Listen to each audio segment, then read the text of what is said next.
Hello, everybody, and welcome to Against the Fence. My name's Sai, and to my left, you will see the boy Ash is in the house. We've got no JK today, sadly, but we're going to be here breaking down for you guys UFC 59, which is going to be Rafael versus Rafael, or Rafael, shall we say. So RDA against Fiziev. What's Rafael's going to win? Which one's going to be taking it? We don't know. But it's going to be an epic bout, and we're going to be seeing you through from every single fight in the card tonight, on the main card tonight, from start to stop. Now, I can't wait for this one, man. Yeah, man, it's going to be so good. Now, of course, if you're tuning in the next day, you know the drill. We have down... You know the drill. Yes, of course. Down below, we're going to have chapters. Use the chapters to sync up the moment in the fight that you want to watch again, and use the timer inside the stream to sort of make it all work. But if you don't have time for that, then come right back at the very end of the show. We're going to have a quick 5-minute snippet where we break down everything down in quick, short, sexy-like fashion, so you can enjoy it all there too. Yeah. I'll tell you one thing, Mr. Go Brown. on, tell me. I want to see you get up that the count. All right, get the subs count. You up. want to see the subs count? I want to see. You want to see the subs count, do you? Let's have a look. Get it up. It's there. It should be rolling. Here we go. Let's find out where our sub number is for today. Oh, the nerves. Keep that it's going rolling. up. Come on. Rolling. Keep it going. 945, which is good. That's a solid 15 since our last live. Yeah, it's crazy. That is like, decent. obviously, since the last live, it was mental. Oh man, yeah, our reactions were like through the roof for that one. Just on the subscribes alone, man. Look, yeah. So if you guys are watching, please hit the subscribe button. Watch that number over there, tally on up, and we're gonna see what number do you reckon we'll get to at the end of the show? What number do you reckon? 945. Mate, I'll be happy with 950, but I doubt it'll get to that. But you never know. 950. That's another fight. To be fair, we did get another 30 in the last live. Yeah, I know, it's crazy, yeah. All right, let's, 955. I got 10. We've had a little bit of a change to this card as well. So we've had Cynthia Calvillo versus Nina Nunes. That one's been taken off. Oh, yeah. Yeah, that's true. And but didn't it just get added on as well, though? Ricky have been jumped up. Sorry, mate. It did get added on as well, though, didn't it? It did, yeah. It got added onto the main card, yeah. Right. I think Johnson and Mullarkey are still first. Do you want to get the fight card up while I'm talking about it? Yeah, sure. Good idea. Let's have a look. Obviously, I'll change, a few tweaks. Yeah, no problem.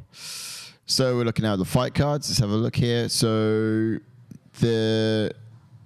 it's changed already. So Nina aren't on it. Oh, it's changed already. Yeah. Look at that. That's fine then, buddy. Yeah. Obviously, first up, we've got the veteran Michael Johnson taking on Jamie Mullarkey. Again, I can't wait for that fight. That fight's going to be a barn burner. Both like to strike.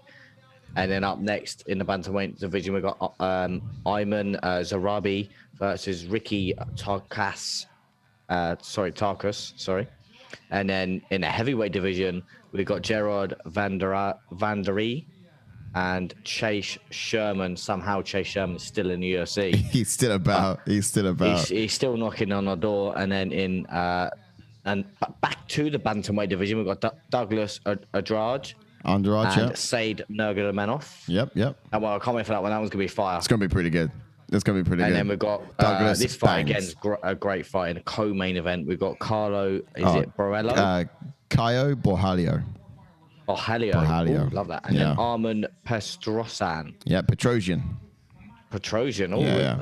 Armen Petrosyan. Love the name Petrosyan. We've had a couple of Petrosyans in the past. And then, as Sai mentioned at the start, we've got Rafael dos Santos, the former champion, taking on a fellow Rafael, but Rafael Fiziev. Yeah. And that fight's going to be a barn burner. I can't wait for that fight. It's going to be pretty good. I mean, it could go either way. It could either end quite quickly through the power of Fiziev, or it could go to distance due to the durability of RDA. Yeah, welcome into the chat. The better side goes. I had 150 on Gore. Mate, I had money on Gore as well. Yeah. I'm well disappointed. So gutted about that. So disappointed. The better side's back. Is that right? Until he just got caught. The better size in there, mate. In the house. It's good, bro. Ivan Nicholas, welcome in. Let's give him a clap. What's up, boys? Welcome on in, boys. Welcome in. I haven't got chat today, so that's all you, Ash. Where's the boy JK? He's actually in Amsterdam. He's in the dam. Yeah.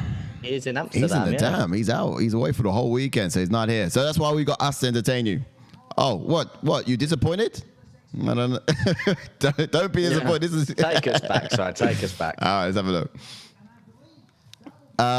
So What's your potential fight tonight then, Ash? Based on what you mentioned so far? Mate, I actually think it's either the co-main event or the fight that's about to happen between Michael Johnson and Jamie Mullarkey. Because them two are just going to stand and bang. Yeah? Do you reckon it's going to be Borralho against Armen Petrosyan? Yeah, them two are going to go at it, man. Yeah, the co-main is going to be absolute fire. Oh, yeah. No, but then we did say, of course, Nurmagomedov and Douglas Andrade, the bantamweight. Yeah, them two are going to go at it as well, because Said's a massive prospect in the bantamweight division. He is. And Douglas bangs. He brings a lot of power. This guy, he cut down, like, I think for his last fight, a couple of fights ago, like in 7 weeks, something like 37 pounds.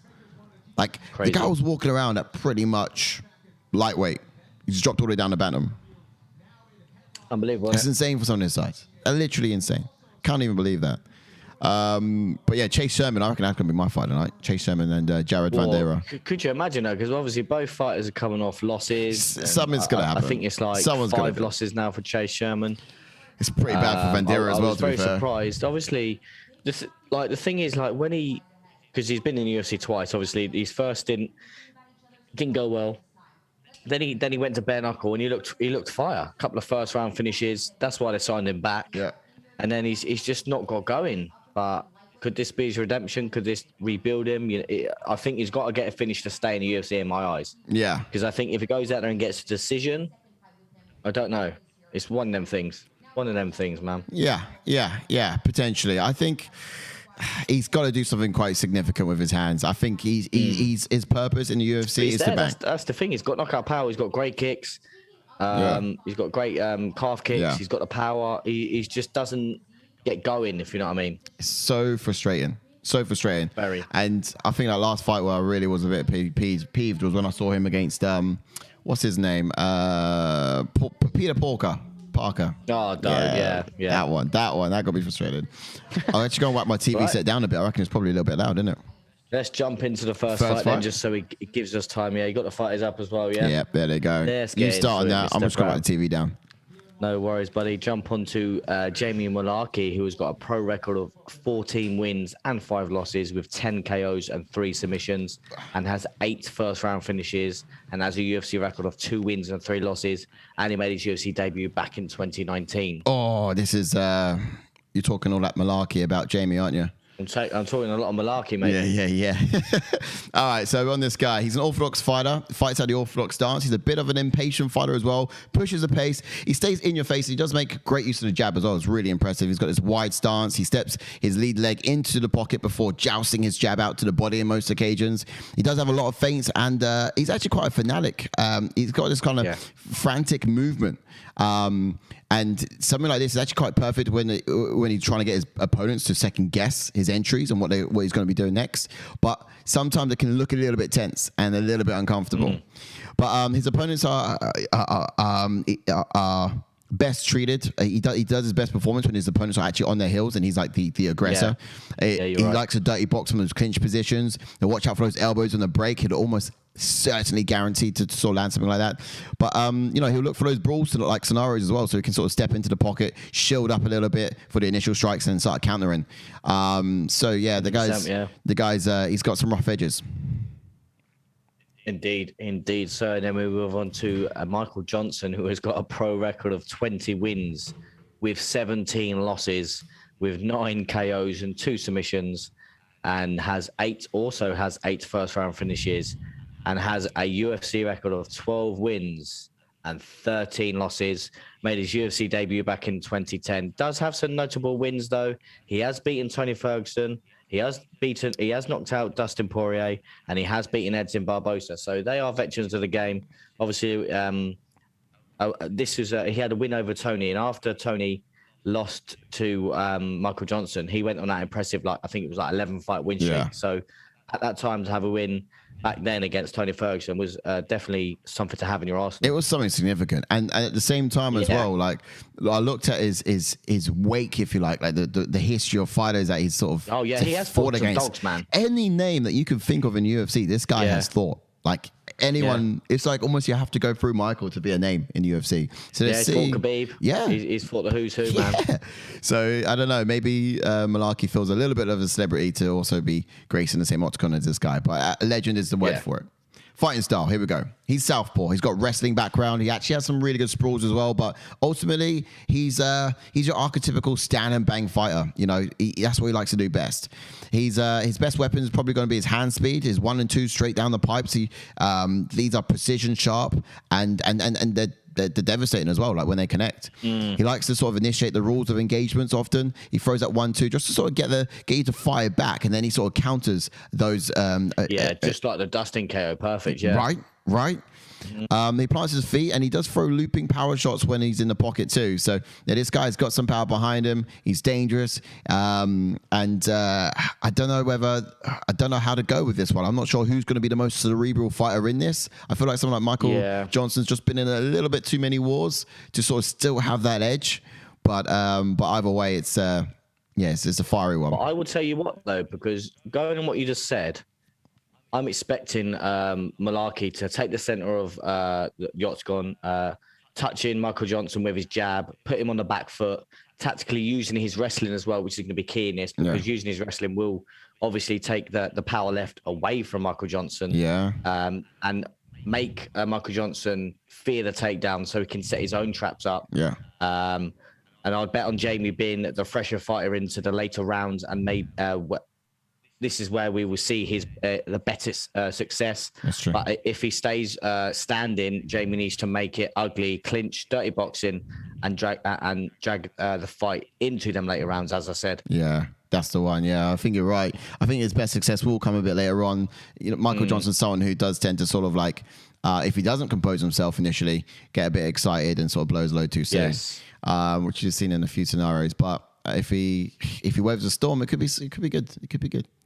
All right, so in terms of what I'd expect from MJ, look, after he starts, he does often sort of, as I said just earlier, start sharp and fast, and I think he's probably going to come out and do that exact same thing here in this bout. He does slowly unravel as the fight goes on. He's great in the scramble scenarios though, so I think that's going to be a trouble for Mullarkey to be able to sort of get those takedowns those solidified with that sort of defense that Michael's got. He's most likely going to like headhunt again and just sort of look for that highlight reel. He maintains the center. I think he'd probably look to do that again. He might maintain the center of the octagon. Try not to allow Mullarkey to back him up. It'd be important for him to be coming forwards. I've watched some of the tape on this guy, and he does seem to be the better striker when he's coming forwards. Going backwards, I don't know, not so much. But avoid the clinch scenarios and just watch out for those strikes on the break that you mentioned. Mullarkey might be likely to be chucking in there. Yes, Dylan's in the house. Welcome Dylan. What's good, bro? Dylan says, good day, mates. Anyone saw Mullarkey had his shorts? I was just about to mention that, to be fair. He had his shorts on the wrong way. What, did he have to go get changed? With the Venom shorts, 10-7 Mullarkey. Yeah, he had his shorts on the wrong way, yeah. It's like when you do, what do you call it? When you do like these tests at school or homework at school, and they say you get 1 point for putting your name right. He didn't even get 1 point. This is the thing for me, because as in the expectations that I said a second ago, I definitely think that is Mullarkey's key to victory, mixing in his wrestling, because... But I could still think he could get Johnson out there on the feet as well, because he could just smother him and get rid of that timer as well. Ready. But who knows? MJ's back, so I'm hoping for an MJ win. The better side. Did you bet on this one? I'm never. James, welcome. Never gonna get used to you calling him that. Welcome in, James. James is in. What's up, James? Patrick, boys, where is the other lad? Oh, JK is in Amsterdam. He is. I would have given you a longer novation, but I had to get that timer in. He's in the dam, unfortunately, so he's not with us. But he's probably watching us because, you know, he's actually, to be fair, he's with his girlfriend, so I doubt. James has got Johnson 2-1. Mate, I got Johnson KO, so let's go. I have you. I have, but Mullarkey's tough. He's got a chin on him, but... He has. I think I went Mullarkey. I think this is a new Johnson coming back. He's so tall, Mullarkey, as well. Look how tall he is. He is, yeah.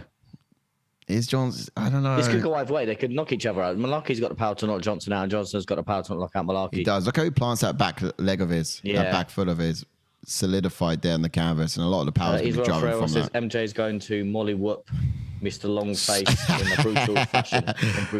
I love that. Oh, Johnson's he's good with the hands. He really is. So he has, isn't he? Mullarkey's not too bad. He's trying to use that lead hand to sort of make sure he catches those initial strikes from Johnson before they come on in, trying to find the range, both of them. But they're both fighting for center octagon. Mm-hmm. Oh, nice 1-2 from Johnson. Not bad. That was quick. Not bad. Fast hands. Oh, yeah. Johnson does have quick hands. James He's catching them. Unfortunately, he's in the dam, so I don't think he's missing out. Yeah. No. The better side says 99 cents on MJ. 99 cents. What do you mean? Yeah. After he lost all that money on Gore. Oh, I see. Oosh. Not so bad. Well, actually, to be fair, it might be quite bad. So I was talking to my friend the other day, and they're going to Amsterdam next week. And apparently transport's massively screwed over there as well, like it is over here in Heathrow. Yeah, like a massive skill shortage. Through the lockdown, a lot of people got sacked or fired or let go, basically. And ultimately, there's someone waiting at an airport. So unless Jordan gets a train back, he might be stuck out there for hours trying to come home. Jesus. It's a nightmare, apparently, the airport's up there. But, yeah, we should say something before he went. Forgot. Very technical so far. I'm not seeing no wrestling from Mullarkey yet, but he has fainted a couple of takedowns. But Michael Johnson has not sort of bit off the takedown attempt. Yeah. So did you also think Mullarkey would be doing more takedowns in this? Yes. Yeah. Yeah. It's just. But I think because of his last couple of fights, even in the last fight, I know he got finished, but he had great success in his last fight. So I think he believes in his. Yeah. Oh, I mean, it's like a what's it called? It's like an adrenaline high, isn't it? When you get a knockout, you just want more of it. So next time you're in the octagon, you're just seeking that same buzz feeling. Yo! Oh, he's dropped him, bruh. Oh, big shots. Oh, he has. He rocked him. His head proper span. He span. Oh, Mullarkey's got a chin, as we mentioned, though. Oh, this is crazy. How's he? He does have a still chin. There? He's got a hell of a chin. Oh, trying to go for a dance? No. Oh. What's happening? He's got a whole minute, 20 seconds. To his corner. That is jokes. What's he asking for? He's just having a conversation with his corner. What's this about? Saying what? Don't talk to your corner, mate. Finish him. What are you talking to him? Finish him. Come on, Mullarkey. Mullarkey's got chin, man. Back in the game. Let's go. You got this, Mullarkey. You can get through him. Right, back to her feet, man. This is crazy. How's it? Did you put round 1 KO, did you? Or no did you way. Put decision? I might have said decision. I put round 2. Did you? But I don't really care because actually I've got him in a bet, so I'd rather him just knock him out whenever. Yeah, just get a win. He can't do. I was doing so well in this card, and it's all going downhill. I don't really want to take my eyes off this fight at the moment. I'm having a quick look now about when. I don't really want to take my eyes off this fight, so I'll get to the chats any minute now. Oh, I said decision. I did. You did? Yeah. Wow. Johnson's well. Oh, no, Mullarkey's cracked him. He's done all right with a. Has he? Oh yeah, he has. Oh, he has. Oh no, bro, you need to refresh your stream. You're too far ahead. Get the finish. You're too far ahead, bro. Yeah, I'm going to change it. Oh my goodness. Oh my goodness. Oh, these are big elbows. Mate, he span his head. What? Oh, big elbows. They're both swinging. It's huge. Oh, he's wobbled. Johnson's wobbled. Yo. They both Holy shit, what a round. Missiles. I told you this fight would be a barn burner, man. Let's get to the chat. If they had connected, they would have both been on the floor by now. Sparked out cold. Over Nicholas saying MJ has the Psy haircut on right now. Guaranteed MJ win incoming. James going, you got money on Johnson too. I've got some money on Johnson KO. And then Chucky, has Chucky been in before? Is it your watch along debut? Welcome in. I reckon it's Chucky's debut. Let's give him a round of applause. What's up, fellas? Fiziev decision and the menace beating full of Mullarkey. Yeah, mate, I don't even know who took that round because they both cracked each other. Yeah, that's so true. That was a crazy. I hate to judge that one, man. I hate to be judged on that one. This is the thing, like Johnson dilly-dallying, talking to his corner. You know what I mean? You ain't got time. You got a job to do. You got a job to do. Get to work. You know what I mean? Oh, timer at the ready. What fight? And we're back in timer. Ready. Wait for Ready that time, sorry. Ready. Refresh, bro. You're well ahead. And we're in. No, we're not. There we are. Everyone listening in the chats, welcome in. Welcome. Don't forget to drop a like on the video. Yes. And if you haven't already, subscribe. Do so. Now. Do so. Because this fight is a barn burner. This is pretty interesting. Like, I would have thought by now Mullarkey would have exercised some takedowns. 100%, mate. I mean, Same. we do know that Johnson's got some pretty good defense. Sprawls in his art is great. But at least give him something else to think about other than just your hands.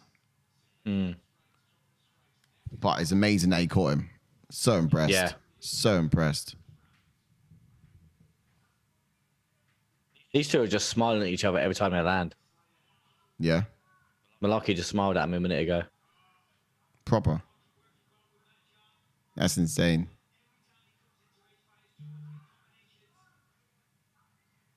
And now Johnson's smiling at him. What is that noise? I can hear something in my apartment. It's weird. It's really weird. James going. Freaking me out. I got Krugmanov, Michael Johnson, and Fiziev on the Akka. Ooh. Whoa. Oh, yeah. Oh, so what happens, what happens if Mullarkey wins this, Ash? If Mullarkey wins it? Yeah. What do you mean? Well, you got Johnson, haven't you? Yeah. So what happens if Mullarkey wins? Then you completely lose your whole bet, or you got another chance? Oh, no, I got another one. All right. Actually, no, I do lose it, yeah. Everything? Yeah. Okay. See. Michael Johnson's he's getting into this a brawl kind of thing, and Mullarkey loves the brawl. Johnson's not made for the brawl. Yeah, I know. It's so true. Like, Johnson's made for, like, technical. Mullarkey's got a lot. This is the second round. Mullarkey's looking real dangerous. Wee. Let's go. Oh. Look at the weaponry that Mullarkey's got. He's got knees as well. Oh, Christ. Oh, those knees. Oh, my gosh. Clinch scenarios, rip it, elbows. Oh, my God, Johnson, man, he's just getting battered. Will he make it? Will he make it to the left? How's he withstanding How's he this? still in it? But did Mullarkey kind of blow the gas tank there? A little bit, but he's still good to go. I mean, yeah, he's tough, man. Oh, Johnson answers back. But even still, like, he's got more than... He's got more tools. Yeah. This is what I'm saying. He can't. I don't think Johnson can brawl with him. Johnson's good at catching. That's what he caught him with, that left hook at distance. But what else can Johnson do? Run. Leg it, mate. Run. Yeah. I mean, he can't switch his side and takedowns. He can't. Oh, he's got a bang. Well, he's got to time it a bit better. Times his entries. Yeah, I think he's got to wait for Mullarkey and then go. He's not backing up. He's got to be second in his exchanges now. Unfortunately, Michael, you've got to be second, mate. He not at all wants to doesn't at all want to let up, does he? Oh, again, Mullarkey with that jab. Mullarkey's a beast, man. Just finding a mark, jousting it right out there. Oof. But who's got a power in these later rounds? Round 2, round 3. Does Johnson still have power this far in? If it's not, well, I don't know. They're both surely tired. Yeah, but I think Johnson's more tired than Mullarkey. Yeah. But get back to Ivan Nicholas saying the Michael Johnson kid is good. He has a bright future ahead of a future. Resorted to set. He's done the wrestling. Johnson's gone for the takedown. Yeah, Johnson's gone for the takedown here. Knees from Mullarkey in the clinch. He's doing so well here. Not bad. This is a fight, man. It is. Whoa! He's wobbled. That head kick. Oh! And that right hand as well. Yo! Oh, Mullarkey. 30 seconds. Mullarkey's a beast, man. Oh! Oh, Mullarkey, man. Oh! What fight? I said this would be a barn burner. I bet you were right. It is definitely a barn burner. Bruh, he's Michael smiling. Johnson lands with his He left. does. Mullarkey smiles back at him. Every time he hits one flush. Oh, wow. Yo. So, that, I mean, if this goes to decision, this would be horrible.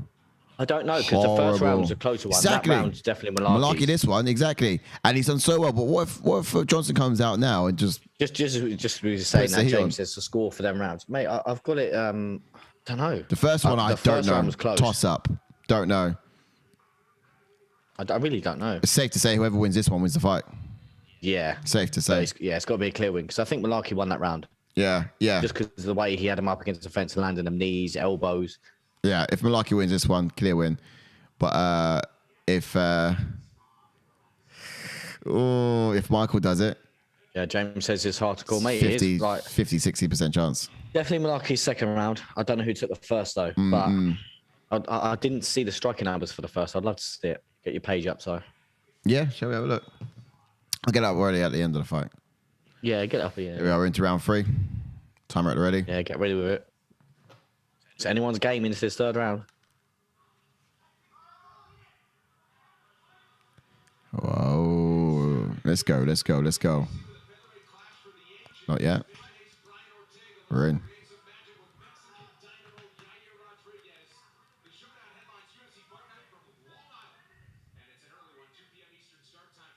James saying that MJ's winning all rounds. No bias.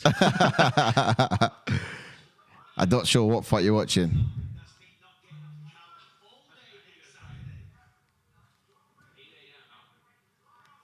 This is just too exciting.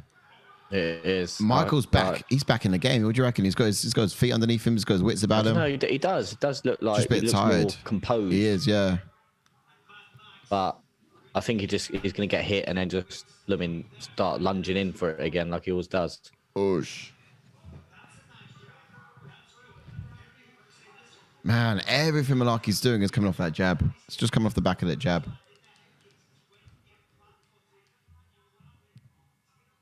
That's what's so good.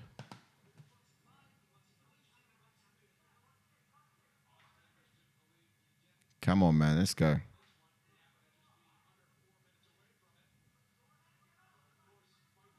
Body kicks as well. Oh, he's definitely got the tools to mix it up. And he has, isn't he? Yeah. What could Johnson do to sort of at least make this start looking a little bit better? Like I said, I think he needs to go second because he's left. He's got a great left, and he just needs to let Mullarkey either not. This is the thing, because if Mullarkey lands, he pours it on, but he needs to just be smart about it. And I think if he goes second a little bit, he can catch him with that left. It's not silly to say. Makes sense. Bruh. Or what we saw in the Gore fight, we've seen Mullarkey land a few kicks. So why doesn't he land when he throws a kick? What, you mean like kick and punch at the same time? No. So we're seeing Mullarkey throw kicks, aren't we? Michael Johnson's not throwing any kicks, so Johnson needs to land off of Mullarkey when he comes in with a kick. Oh, I see. Yeah, that'd be wise. But then because his hands are down when he kicks. It is, yeah. But I would love to see Mullarkey go to the body, then up top, left to the body, right up top. Yeah. Oh, which is somewhat a bit like that, but it's exciting. It really is. We've seen. Well, we'll get to you in the chat if you have commented. I'm glued. I'm glued right now. Yeah. I can't take my eyes off this fight at the moment just because anything can happen. Oh, bro. But I mean, I don't have the chat set up, but I would check it out. Oh, thanks for the sub, 946. Hello. Oh, thank you, sir. Much appreciated. Love it. Oh. Was that an eye poke? No, I think it was low blow, but I'm just saying the 1-2 before that, Mullarkey should be pouncing on him. I'll tell you what, Mullarkey's doing really well. Every time Johnson gets his 1-2s going, Mullarkey ducks right down. He does, doesn't he? Yeah. And he's because Michael Johnson's punches are so straight. He doesn't come with a shovel. They're so like 1-2 down the pipe. Yeah. And he's down, then he's back up to land his shots. Well, yeah, just like that. Yeah. Yeah, look, yeah, ducks right underneath it. Yeah. Well said. Perfect. he just knows what's going on. I feel like he's understood the rhythm now. At first, it took some time to adjust, but he's Johnson's looking better this round. Yeah. Mullarkey always fights a bit better when you. Oh! Mullarkey always fights. I thought he dropped him, to be fair. I was just going to say Mullarkey fights a bit better once he got blood in his face. Put a bit of blood in his face, he fights a bit better. Yeah. Don't know why. You know, when he's getting into it, taking on some damage, and then he really comes alive. Clinches again. So he's been winning these scenarios in all the other rounds. Yeah. I don't know why he's so quick to get out of him. I would have scored more points in that clinch if I was him. It was again. Yeah. Ivan Nicholas saying have 500 on going the distance. The power of both of the men cancels each other's out. KO simple math. Yeah. Says Ivan Nicholas. Please, yeah, come on. We've got about 36 seconds left, and I'd love to have this decision, Mullarkey. Resetting. Nice. Mullarkey's careful not to chase. Resetting. Oh, but I don't want him going backwards. Mate, let's put some punctuation on the end of it. We just got over a couple of seconds left, and I'll get to you in the chat. I do apologise. Oh, no. I hope they don't give... Last couple of seconds, man. Watch his throw. Oh, mate. Hey. This last 20 seconds could be what matters most. Hey. Yo! Wow, how did Mullarkey just sponge that left hook? He fully sponged it. Whoa. How did he sponge that left hook? Fully sponged it. It did. I thought it was gonna. I thought he would have taken a knee. Mate, Johnson looked great that last round though. Yeah. It all depends on that first round because if they give Mullarkey that first round, it's his fight. Yeah. Oh. James saying check right hook followed by a straight left coming from MJ. Ivan Nicholas saying, is it all standing? Yeah, this is what I mean. Like Johnson had great takedown defense. Ivan Nicholas saying either man should go for the takedown to guarantee the W. 100%. I think that's what Mullarkey tried to do, but Johnson, like I was saying to Johnson, Ty, this is a new MJ. I think it's the haircut. Sorry, what do you reckon? Yeah, he's probably seen my barber. Baz, shout out to Baz the barber. Mate, that's an absolute naughty scrap. I mean, my WhatsApp's going off. Those boys came, fight, battled it out the whole way. True. Yeah, that was from Vanderaa 135. But yeah, man, it's all kicking off on my Twitter. Everyone's got everything positive to say about this one. Shout out to Vanderaa. That's Vince Morales. If you haven't seen already, he's been on our channel with the Fighter Q&A. Just to let you know, everyone, we just had Adrian Yanez. We have. So go and check that out. Adrian Yanez. I'll say that again. We had Adrian Yanez on the channel. He was pretty cool. How sound as a guy of a guy was he? Oh, mate, he was sound. He really was. He can talk a lot as well. He's got stories for days. It was almost like, let's just cut the stream here now, go down, have a campfire somewhere and talk all day, because that's just what you want to do with this guy. You want to go to crack open a beer and just chat for hours on end. You really do. He's got so many stories. You can't hear it all in one stream. Here we go. Scorecards.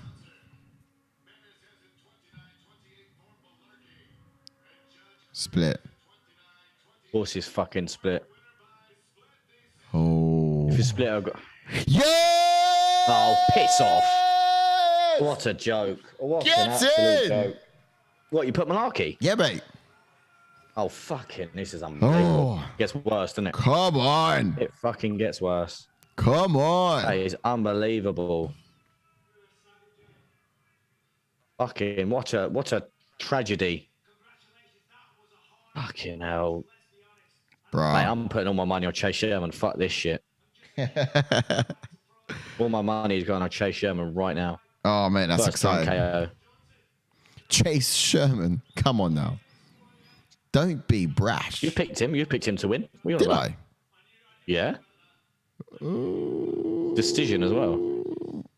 Yeah, they're both bound to bang quite hard. Oh, regrettably. Oh, if I could change it, I would. Why did I say Chase? Yeah, because Vanderaa is not all that great either.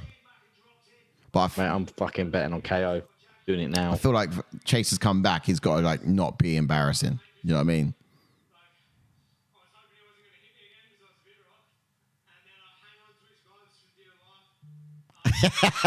Listen to him. James says, "Fuck this shit, man. What a fucking biggest robbery I've ever seen. No. I'm done betting on MMA." Oh, mate, don't. I'm fucking. That's why I'm going. Chase, you can't. Let's do it together, James. No. Let's bet on Chase Sherman first round KO. Let's go. You cannot call split decisions robberies. Although I might have done it before in the past as well. By definition, it being a split decision by one, like by a single hair or by a single thread, it could have gone either way. So if it was like a landslide unanimous decision and it was unjustly done, like I've seen a couple of times as well, yeah, that's the P take. You can't have that. Not at all. But yeah, then again, not bad. No, it's not. What do you mean not bad? I don't mind that at all. Right. Absolute result, in my opinion. Oh well. What we'd have to do next is just pick a better fighter. Oh, who's next? Is it Chase next? No. Nah. Here we are. Oh, yeah. Should we get the stats up from what we see on our screen? No, they're up now. On the screen? Yeah. See? Look at round one. Look at Johnson. Was it all him? Yeah. Let's see what it shows in here. Fucking what a joke. Okay, yeah, they've tallied up. Scores are on the doors. What a joke. Significant strikes, 88. I'm surprised there was no takedowns. What a joke. See, look at that, James. Don't look, James. It will just annoy you. Don't look. Oh, sorry. I didn't even realise calls Miguel and Canadian Bacon are in. So I'm so sorry, boys. I am so sorry. Don't make me have to get the chats up if I have to get the chats up if you're failing. I think you need to get. I'm so sorry, boys. Welcome Don't forget to drop a like in. on the video, boys. I do apologise. Hope you were both doing really well. Canadian Bacon says that's a lot of boss for the Apex. Make a wish, judges, says James. Oh, mate, that was pretty decent. I mean, again, I just got it right, so I'm not complaining. I generally am not. Happy days. Okay, I'm wound up. Right, I am getting up the chats on YouTube as well because I feel like you're failing me, Ash. Yeah, sorry. I do apologise, boys. Computer's running enough. This fight, because last time we got into that fight perfectly timing because they were straight in there. But again, this was a late fight up, so we may not have any bits and bobs for them. But let me just triple check something for this fight. Okie dokie, top chats go live. Let me wait. Yeah, so I'll jump into Ricky's history points. So he's got a pro record of 12 wins and 2 losses with 3 KOs and 1 submission, and has a UFC record of 1 win and 0 losses, being a tough 29 winner. He is on a 2-fight win streak. He made his UFC, obviously, last year, winning tough, and he's never been submitted, and also has fought in Bellator as well. Oh, yeah. So we do know a little bit about these guys, don't we? There's a couple bits. Yeah, just a little bit. So, because he has fought before this Ricky guy, we do know he's an orthodox fighter. He has actually had an effective straight right hand, which he does often use. He gets behind it quite nicely and it does find a target. He can actually throw it from both orthodox and southpaw, which is quite exciting as well. This guy's got like a high guard. He does rotate his opponents before sort of finding his way in. So he sort of sticks on the outside before he knows where his entry is going to be looking like. I guess once he's in the pocket, he does also he will like bury his opponents under like a barrage of strikes. You know, he got this impressive stamina. I'm just trying to remember what was the last fight he fought, who he fought last time, which I was really impressed at some of the output he had against him. Let me just have a quick look here. It was Brady High Stand was his last outing, was his last fight. Yes, that's it. Yeah, that was when he beat him. Yeah, that was a great fight. Yeah, no, it definitely was. But, you know, he mixes up it really well. His offense is decent. You know, he shoots for those takedowns, kicks, throws, hands, giving his opponents a lots to think about constantly. But this is another guy who likes to brawl. So yeah, indeed, yeah. Yeah. Get into the chats. I still haven't got it right yet. Saying Ricky Turkey time. Hey. James saying, no, I'm done betting on fights, Ash. Why bother after that shit? Come on. That was a close fight. It wasn't like... Yeah, come on, look at them numbers. Like, me and James, we're together on this robbery. I'm joking. It wasn't a robbery. It was a close fight. To be honest. It was so close. It was all about that first fight. It was all about that first round, man. Yeah. Here we go. Let's get these chats sorted out. I don't know what account I'm on. And at the bottom there, Sunji. Yep, Sugang Radai. Welcome in. Yeah, I know, right there. On time. Good luck, guys. Don't forget to drop a like. What's up, bud? Subscribe. And our sub tally has frozen, Mr. Brown. You sort that out now. Oh, you want to see it again? Ivan Nicholas saying 1,345 payout for MJ Mullarkey fight going the distance. Whoa, big dollar for Ivan Nicholas. Oh yeah, big payouts. Yeah, he won 1,345 for the fight to go the distance. Go on, Ivan. Nice. Hey, I think everyone needs to drop a like on that video and subscribe just for that. Mate, I didn't even we got 946 on the like so far. I didn't at all win any money on that, and I got that one right. Got 15 points. You know what JK always says? Points mean prizes, baby. Yes. Oh, fucking disgrace. Yes. Disgrace. We love to see it. We absolutely do. We do not. Yeah, we do. Disgraceful behaviour. Let's have a look. So, by James, I've actually just put £20 on Chase Sherman to win by KO. Did you? What, just now? 20 quid? No, I didn't put 20 quid on. I'm joking. Bruh. I don't have £20 in my bank. That's a lot of money to put on that. I mean, it's just too. I've actually done an Ivan Nicholas. To be honest, £845 on KO. But here's the thing: Chase Sherman's the last person I didn't trust my money with. Do you know what I mean? That guy, yes, 100%. He lets me down far too many times. When I want him to win, he'll screw up and he wouldn't. When I don't want him to win, he'll bloody go and do it. He's like Neil Magny. Yeah. He's like Neil Magny. Neil Magny is the other fighter that frustrates me. You know what I mean? Yes, indeed, mate. It's just insane. To another level. Oh, okay. This is going to be fun. My iPad's going to keep closing and shutting down. Is it? It is, but it's okay. It's okay. Nah, that's a robbery, in my opinion. 1-3 MJ robbery, like Diaz. 1-2-5 against Condit. I'm ranting. Soz low. So James is definitely. No, yes, James. Love it, mate. Mate, what he thinks. Okay, hold on. If we want to talk about robberies, what was the most recent robbery that you've seen? Literal robbery though, like was outright dirty. I think it wasn't even too many cards ago. If I want to think of it now, I'll have to look at the fight cards. Like Gamrot. It was Gamrot, wasn't it? Yeah, it was Gamrot. But then again, that's another one which was actually supposed to be a split decision. However, I would have given it the other way. But then, you know what I mean? So I guess it's just like by a quantity of what? It could be like 4 very effective strikes someone's taken around. So it's that close. It's insane, though. Just had a message off of our next Q&A. Oh, do we announce that now? Or our next Q&A, when is it? Next Wednesday. Wednesday coming? Yeah. Wednesday coming.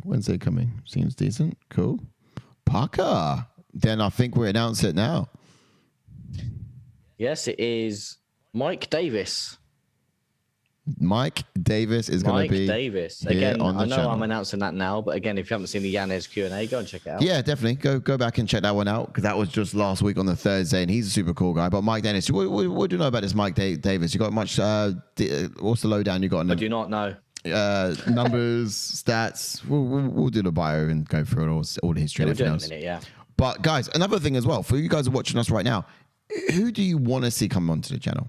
Like what fighter would you want to see here at ATF? And then that needs to go out and tag the fighter in, saying, "Listen, you've got no choice." People have spoken. People have spoken. Well, this is it. You know, who do you want to see most come onto the channel? We get to explore. And how fun was it last time when everyone got to ask their own questions live here on the stream? Yeah, it's crazy. That was pretty cool. Who did you put for this one, Ricky? We've got some blinding good questions as well. Some really good questions. I don't know if I even picked it. Actually, no, I would have picked it. Yeah, it just got moved up, didn't it? James, who are you going for on this one, mate? Or have you given up?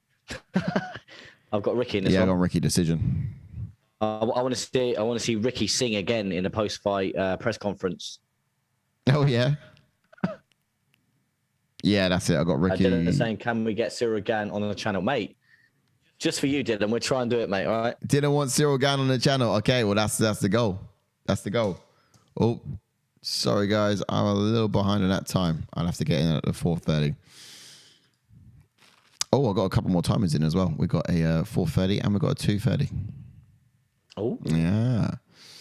So the timer's already started. We're now at 4:42, 4:41, 4:40, 4:39, and counting. Timer's going to come in at 4:30. Yeah, mate, James. If Ricky loses, I'm out. 4:30 and we're in. Time is rolling. All right, cool.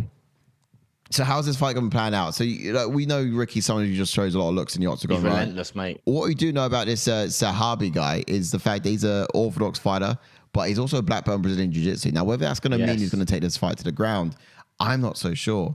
He's got some decent weaponry at range, but look how he's just trying to find his way in order to do any damage.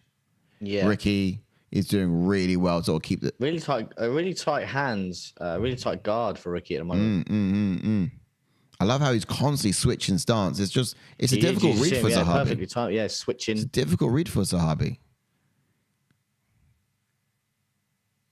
Nice. Yeah, for someone like Zahabi, he's just finding. Look at that low stance. He's trying to find the hips. He really is. He just crabbed his way into range right there. Yeah, crabbing his way. He did, didn't he? Running towards him. Yeah, like a full-on squat. Oh, but that right hand as well. Yeah. It seems to me like Zahabi doesn't have a jab, does he? No, but he's not used it. Like, it's well said. Like, I think styles make fights, and this kind of style, I don't think he could even try and use a jab, just because. We're looking at it now. You can see the distance management in this fight already. Look how far away they are from each other. So far from each other, it's insane. It's like the distance Herb Dean is from the actual fight that he's reffing. Yeah, it's miles. Sure, why? Because usually Ricky likes to get in close and brawl, but yeah, a couple of postcodes away, or zip codes through the states. Oh, here we go. He's trying to find the feed. Oh, up close. Zahabi was capitalizing there, and he's just quick to back up. Zahabi doesn't really want it. Oh, okay. Zahabi's game is counter, so he wants Ricky to go first. Triple C on the channel. Oh, I don't know if we could do that, mate. Oh, Triple C. I'm joking. Oh, you're not a fan. Of course, we could have Triple C on the channel. We can ask him why. Triple C, why? Why are you so? Mate, wonderful. We'll take it. We'll take it. I would love to have Triple C on the channel. I think it'd be really cool. I reckon you'll get some really raw questions there as well. 100%, mate. And I feel like that. Yeah, that could be really good. Wonder whose next corner he's going to jump into. Yeah, I mean, well, I think his own. And what's this rumor about him coming back in? Like, I know you wanted to do something that no one's ever done before, but he's definitely offloading that front kick to the face. He is. He's trying to catch it. He's so light on his feet on the outside here, and his legs are just great at maintaining that or controlling the range. But it's not punching range at all. This fight has probably spent about 5% of its duration in punching range. Oh, those kicks were heavy. Oh, kick dropped him. Yeah. It's crazy. Zahabi's like a little Jack Russell, isn't he? He's in, nipping at your ankles, and he legs it. Do you know what I mean? So James saying, is Zahabi related to GSP's coach? He is indeed, yes. Related to Zahabi, yeah. Oh, is that right? Ivan Nika saying, bring Umar Nurmagomedov. I don't think he's got that good English, to be honest, Nurmagomedov. I don't know. Yes, welcome in, Philippe. Welcome in, buddy. Philippe, what's good, man? Welcome into the channel. Hey. Get in. Raheem Sterling going to Chelsea, mate. Bet you're chuffed with that. It's blinding now. It's going real quick, this round. Ivan Nicholas up there. He said he wants Conor McGregor on the channel. Did I miss that? Sorry, Ivan Nicholas. I do apologize. See, this is my size there. Yeah. Well, I'm trying to keep up. Again, that'd be huge for us, but I don't know if it'll happen. James is, I'm done, lads. No mass. What's this about? James, has he done another pick? Betting. Has he done another pick? No, I think he's just about betting. Oh, okay.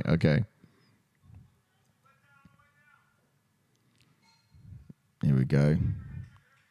10 seconds left. Not a lot has happened. No, not a lot. To I display. don't even know who takes that round. Ooh.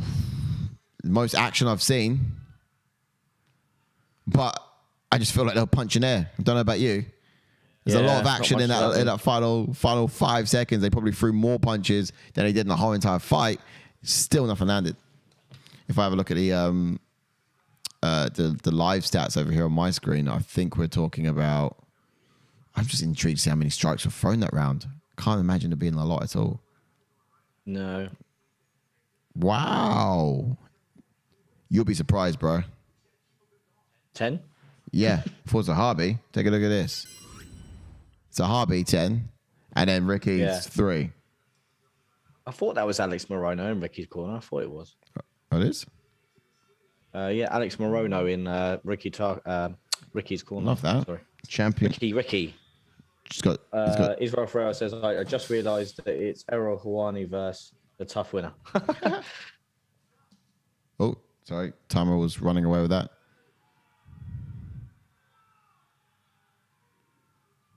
Here we go. Go get a timer in. Steady. And then James saying Sterling 50 mil a year left on his contract is a rip-off. Man, Chelsea making stupid deals. We're in. Ooh. I'll leave you to deal with him, Philippe. What's going on? Beefing about football. Leave him to it. Leave him to 50 mil. Yeah, okay.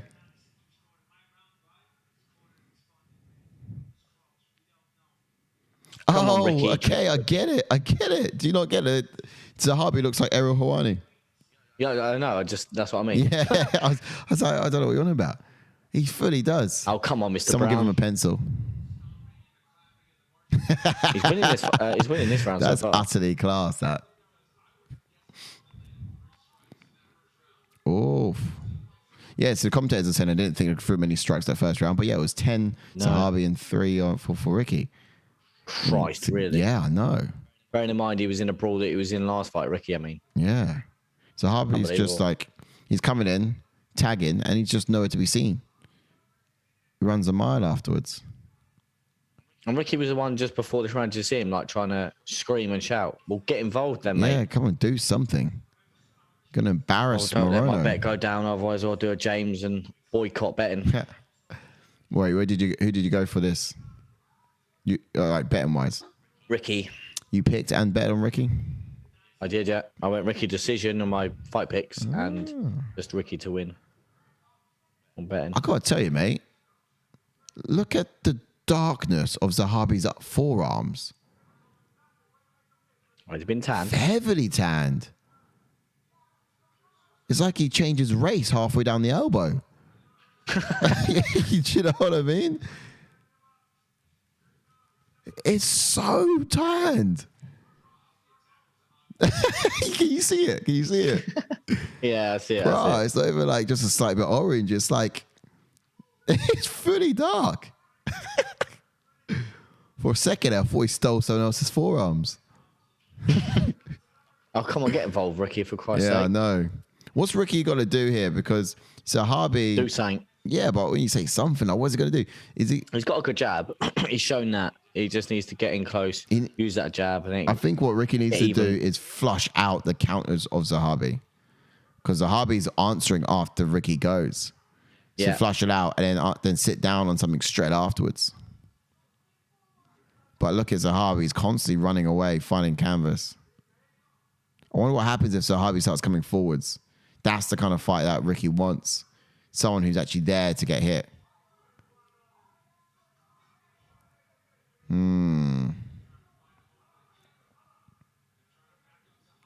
Maybe he's got to do a full takedown. What do you reckon? Maybe. It could honestly be the answer because he's losing this round. Yeah.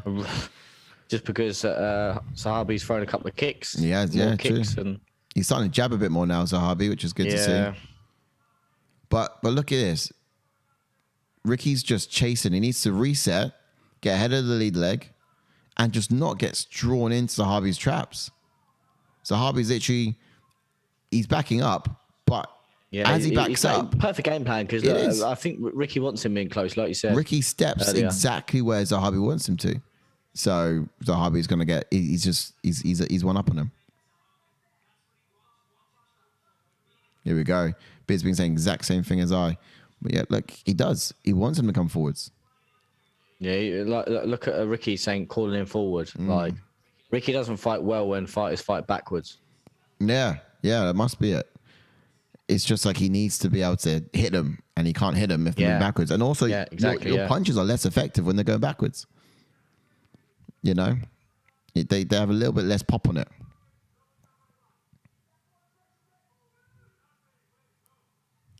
Stop lifting your leg, mate, and get engaged. Yeah, those leg kicks are really hurting Ricky. He needs to sort of like do something.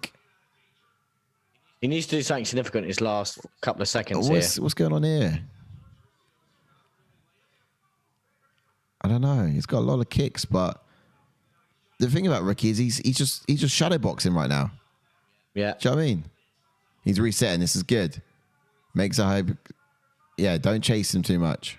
Nice. Yeah. That was good. It was just something different. It was just something different.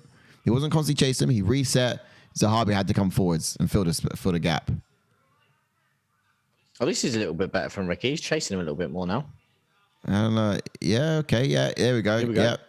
Here we go. This is it. See, here we go. Ricky does all right in the very final stretches of the round, I think, but he needs to. Yeah, to be fair, that looked good. Last 10 seconds, he was the one pushing the pace. Yeah. You never know. Getting to the chats, talking about football. I'll leave them ones. Dylan's saying we're both on 47 points at second. So you and Dill both second. Oh, in the league? Yes, and then he's got Vanderaa and Sherman will weed out the loser. Oh, because you've gone for Chase Sherman and he's gone Vanderaa. Oh, because you've got Chase and he's got Vanderaa to win. So whoever wins that fight basically, doesn't take it, but goes above the other. Oh, I see. What, is everything else the same, is it? Yeah, you're on the same points. Zahabi is technically... Okay. Mate, Dylan, I can't wait to see it, bro. I can't wait to see that. Really. Sorry, James. That's going to be exciting. We'll get to that fight. Again, don't forget to drop a like on the video and subscribe to the channel if you're new. What could potentially be the most boring fight on the card has now just got significantly more exciting. Do you know what I mean? Chase Sherman versus Vanderaa. Yeah, it's the most important fight of your fight picks. Exactly. Career. At first, I was like, I can live without that fight, but now it means a lot now. A lot's riding on that. A lot's riding. But you've gone Chase though, like I have, and I said decision as well, and I don't know why. Decision. Decision as well. I don't see Chase ever winning a decision because he doesn't throw. If he's going to win, he's going to win by knockout. Yeah. Do you know what? Other factors were sort of like convinced me otherwise. It was just the fact that he's got a second chance here. He's got to do something. And that's why I've gone KO in my actual pick. You did, yeah? Because I don't see him outpointing someone like Vanderaa. Vanderaa is someone who is like... I take a fat guy over someone who's got a shit mentality every day of the week. Mm-hmm. And shape-wise... Sherman, he's more in shape, he looks it, but I think Vandera's got a bit of a better mentality. He's not going to quit so easily. Yeah. He's going to have a bit more heart going through. Leg kicks are paying dividends, man. All right, here, well, let's talk about the fight we're on, of course. We'll get to that one when we get to that one. But yeah, here we go.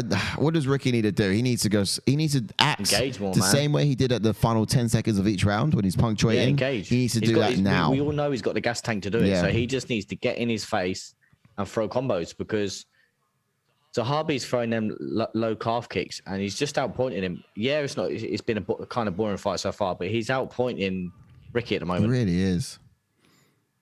Come on. Just plant your fist in Hawani's face. Hawani. Come on. He doesn't like those leg kicks at all. No, he doesn't. Zahabi's just he's gonna keep throwing him all day. He's so tentative when he throws as well. Like he's not sitting down on anything. No, but it's the one thing that is looking good. If he can land a couple of shots to match what Zahabi's thrown, it will look good in the judge's eyes because he's the one pushing the pace. So, but he's losing the fight because he's getting outstruck. Yeah. So I'm saying if he can land a couple more strikes, make it even it up, then it looks good because he's the one running after this fight at the moment. He is running after it, but at the same time, he's just getting pieced up constantly. Those leg kicks. Again. Nice. Throw more of it. Ricky's getting a bit frustrated. He needs this round as well because the second round was closer than the first. So Ricky needs this round. Yeah, Ricky needs to get head out, lead leg.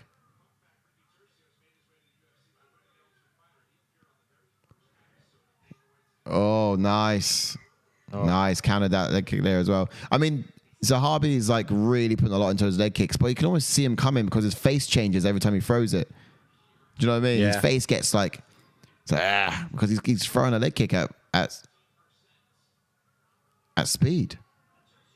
And Ricky's still struggling to telegraph it. Come on, Ricky. Yeah, come on, man.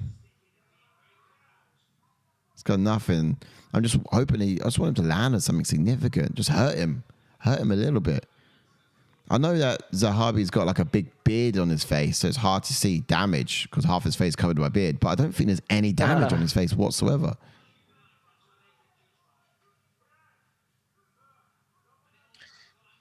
Wow. Come on, Ricky. Zahabi clean with that jab there is decent. He's not an exciting fighter at all, though, Zahabi, is he? No. So boring. Somehow, Ricky being the one consuming more of the shots here, more exciting to watch. Got a lot more tools. Needs to do something last minute. Perfect strategy, though, isn't it? The perfect strategy from Zahabi.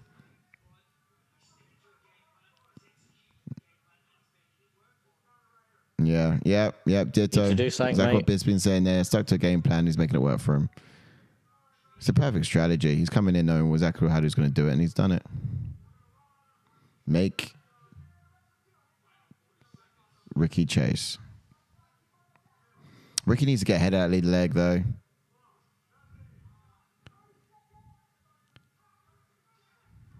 Come on, let's go. We're down the final stretch. Man. Let's do something. I mean? Come on, the final stretch.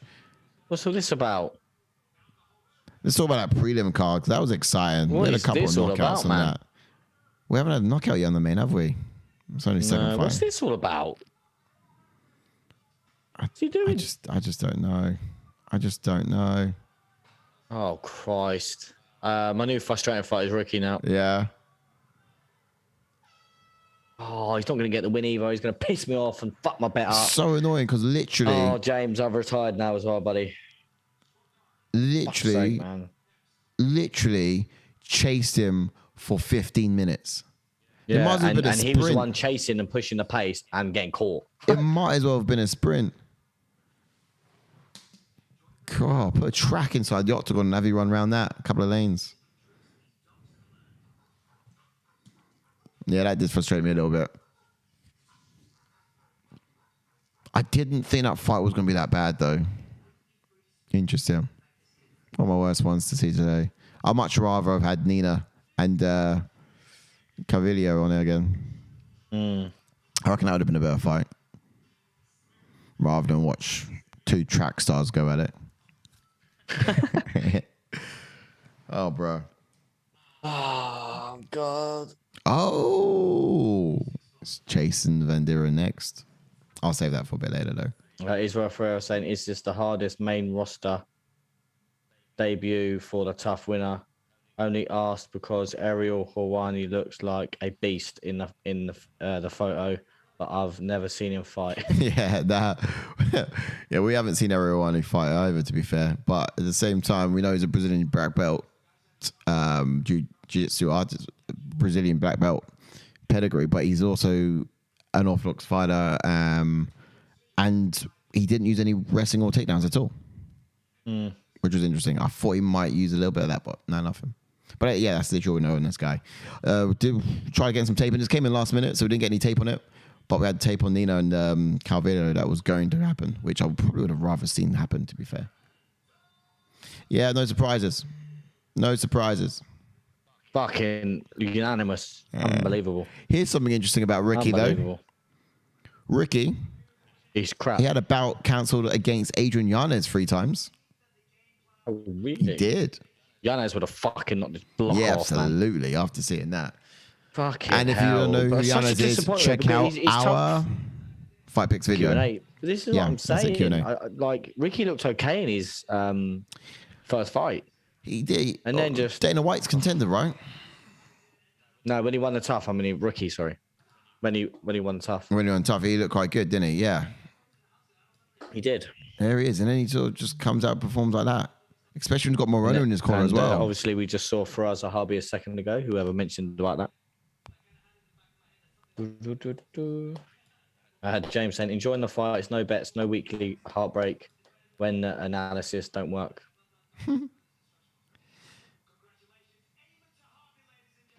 Yeah, put your betting pens down. Let's have a look at that round sort of weighed up. Oh, yeah, it's so clear, isn't it? Look at that. No knockdowns, no takedowns, no subs. But otherwise, in terms of on the hands, it's all weighed up. Yeah, not bad. Makes sense. Yeah, look at Marab and Aljo. Is that Marab? Yeah. I missed it. Oh, this card here, 277, Pena versus Nunes 2. What's the most exciting thing on there? It's got to be Moreno and Kai France, isn't it? Oh, yeah, it's a great fight. Yeah, can't wait to see that. Perez and Pantoja. Is that your Spanish wrecking ball? Yeah. There he is. It's going to be decent from the off, I think. Derek Lewis is going to bang again. Yeah, I see it. Yeah, it's going to be decent. It's going to be decent. What's happening on the Tough show now? What's the latest? Yeah, we've got the last heavyweight semi-final, Mohamed Usman versus Eduardo Perez. So again, it's an important one. And that's going to happen. So it's the final, semi-final. On Tuesday, yeah. Yeah, semi-final, last semi-final to fight Isaac Punga. How many more episodes left to the series? There's two.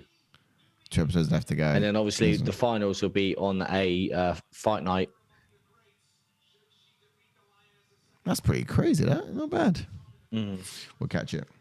That fight night would be, what did it tie in for? I don't know. I don't know what they've got to figure out. It probably will be on the Juliana Pena Amanda Nunes card, but on the prelims maybe. Yeah, out of 4 it would have been this one. Here you go. Is that Vanderaa? It is Jared Vanderaa. Oh, mate, he's looking fat. He is looking good. He's looking fat. What do you mean good? Looks fat, mate. He looked fat before. He did look fat before. What's that? Porco Pica? Yeah, it was never Peter Porker. It was never that kind of size. I can't believe we were saying that all the time. Oh, we get into this one because last time they were in the octagon. Jump into Chase Sherman then, who is, I'll let you get the fighters up, mate. Jump into Chase Sherman, who's got a pro record of 15 wins and 10 losses. Look how big he is. 14 KOs and 12 first-round finishes. And has, hold on, Si. He has a UFC record of 3 wins and 9 losses. Wow. He made his UFC debut back in 2016 and has lost his last 4 fights. 3 wins, 9 losses. I don't even know if I can talk about this guy.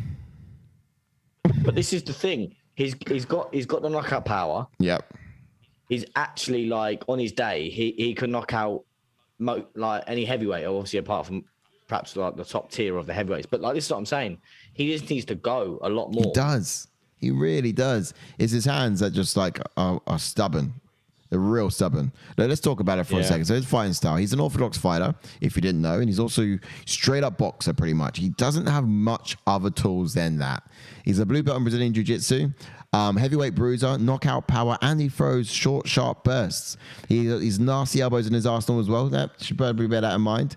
He does like to repay sometimes kicks for kicks, capable of striking whilst moving backwards. He uses his heights to the advantage and he does sort of see above his opponent's punches, and it gives him a great angle to sort of like punch downwards at them. He's quite acute to those counter attacks. However, he does leave his chin up in the air when striking, which has been so frustrating in the few fights so many times before. But yeah, it's dangerous when you sort of prioritize your offense over your defense. It can be quite dangerous. But look at some of those highlight reels. He can bang. This is what I'm saying. He can. Those elbows are there. He can bang. Hopefully, he's got a second win this time around. He's just looking at this fight as if like he's got a second chance, and he cannot blow it this time. Just before I get into Vanderaa, Dylan saying, Ash, where does this tough rank on your list against all the others you've watched? It's not like talent wise. I wouldn't say it's overly impressed me. I think the flyweights have got more talent than the heavyweights. Show wise, there's obviously we all like Tough's known for its back and forth with obviously the fighters arguing. And then obviously the coach is getting at it. Obviously, even though they weren't going to fight the Conor versus Uriah Faber, obviously it being Conor, but you like a little back and forth from the coaches. But I really did thought that Pena would get in Nunes' head, but she's not at all. I've not really seen much, to be honest. Not enough of the coaches going at it. But it's not that great. Then we got just in the chat, Seth, Philip chiming in. He's saying, surely we get at least one finish on the main card today. Oh, surely. Mate, let's hope so, buddy. Surely. What's James say? Football. Right, let's jump into Vanderaa. He's got a pro record of 12 wins and 8 losses with 7 KOs and 3 submissions, and has 9 first-round finishes on his resume. And he has a UFC record of 1 win and 4 losses. And he made his UFC debut back in 2021. And he did appear on a Dana White Contender Series in 2020. Yes. Now, he's an orthodox fighter, almost squares up against his opponents when he sort of plods into range. Black belt Brazilian Jiu-Jitsu, although I don't quite believe it. He's a slow starter, edges forwards until thank you for the sub, whoever just subbed. Thank you. Oh, yeah. What are we now? 946, 947. Oh, love that. Love a sub. Thank you. Much love. So as I was saying, basically, he's a slow starter. He edges forwards until he sort of crashes into his opponents, and he likes to crash directly into their defenses. Then he sort of headhunts for that sort of big right of his, and it's not a very intelligent approach when striking and fighting against someone who's got great footwork, but it can be effective if you're just fighting an out-and-out bruiser. Now, he uses his jab as a defensive tool sometimes, flashing it out there against his opponents to sort of put it in their face and keep them from getting their offense. I noticed he did it with Oleinik. Oleinik was just a huge threat in terms of takedown, and Vanderaa was almost out of fear throwing his left hands in his face, just sort of make sure that Oleinik wasn't thinking clearly and able to get his offense up. It was crazy. Look, he does sort of set everything up off of his jab. He sort of relies heavily on his right hand, and he's just pressuring his opponents up against the fence. That's when he'll start launching it and start throwing it. Yeah. You know, you certainly don't want to be pressed against the fence with this guy, because he'll just keep you there and he'll look to wear on you with all of his weight. But yeah, in a nutshell, 100%. It's going to be all right hand bangers from this guy. And if he gets hold of you, he's going to try to hold you against the fence too. But that's predominantly how he's going to be. He's going to find the win in this fight, I think. You say that, Mr. Brown. I'll tell you what I expect from Chase Sherman then, who I reckon is stay steady, plod forward, remain ahead of the lead leg, and be careful not to chase Vanderaa and walk into his counters. He should remember to reset to the center and not find himself chasing the fight. Keep the fight standing, of course, and be off the fence, as you just mentioned a second ago, obviously, where Vanderaa is dangerous. Chase will need to keep rotating on his angles, and if he finds himself getting backed up against by Vanderaa, this fight will lean heavily on cardio and could go to the fresher fighter if it goes 3 rounds. And also, what I think Chase needs to do is land them leg kicks. Yeah, that's a good shout for sure. More and more of those leg kicks could be pretty decent. Just diversify that offense. For someone like Vanderaa, like he's going to want to pump out that jab, disrupt the striking of Chase when he sort of presses forwards, lure Chase into chasing him, and just use his counter shots. You know, like you were saying, Chase has got to be wary of it. But this is something that Vanderaa is going to want to do more of. You know, want to sort of catch him as he exits out of the pockets. Because like I did say earlier, he does tend to leave his chin up there after he engages. But you know, if he is the aggressor in this, then shadowing Chase against the fence will probably be really good. Letting his hands fly and pinning him there and wearing on him could be a really good strategy. If he was a bit of a cerebral fighter, and look, I'm not saying at all that he is, from what I've witnessed anyway, then I would like him to get Chase biting on those left kicks to the body, and then follow those straight up rights, like a straight up right hook, or sharp straight jab to the head. Because I've seen a few kinks in Chase's armor when defending those body shots. He tends to put his whole arm behind the attack, which isn't wrong, but he's with that his chin's wide open. Yeah. Timer, just in time. Get ready. Round 1. Oh my God, Chase just landed a jab. Holy shit. He's thrown his hands. He just landed a jab. He's thrown his hands. Fucking hell. Sharp boxing. Here we go. He looks a bit like Porker, doesn't he? But look at the picture. Mate, look at the picture of him on the channel. I will lose my shit. Look at the picture on the channel. He's lost a bit of weight since then. Looks like a different breed, doesn't he? Different breed. Oh! Big right from Sherman. Yeah, Christ Sat almighty. right down on Vandeera's hand. The chat. I missed it. Oh, was it a good right, was it? It was a good right, yeah. Christ almighty, I missed it. I would have screamed for high a heavens. big left from Vanderaa as well. Mate, these guys are giving each other something to shake off. Eating it well. Let's have a look what's happening in the chats. Come on now, Jared. Let's work, says Dylan St. Germain. So Dylan wants Jared to do this. No, we're all about Chase over here, Dill. I'm sorry, man. Chase Sherman has to. He's got to do something different. He has to. This guy's just been given a second chance. If he throws it away, then he really is a pile. He's been given like so many lifelines. Honestly. Oh, yeah, say second chance. Like, this is what he needs to win this fight. He does. 150%. Because obviously, I think they fed him to the dogs when he fought that. I can't remember who fought now. I can't remember his name, but like he just road dogged him, didn't he? Who, Sherman? Yeah. Oh, who was it that fought? I can't remember his name. Sherman is someone who tends to like they would reel him out to fight the new guys in the UFC. Yeah. And then he might get a win. Then he fights someone who actually belongs in the UFC, and he'll just lose. But was it Alexander Romanov? The one. That's the one. Yeah. Yeah. Round one. Oh, Chase, good leg kick.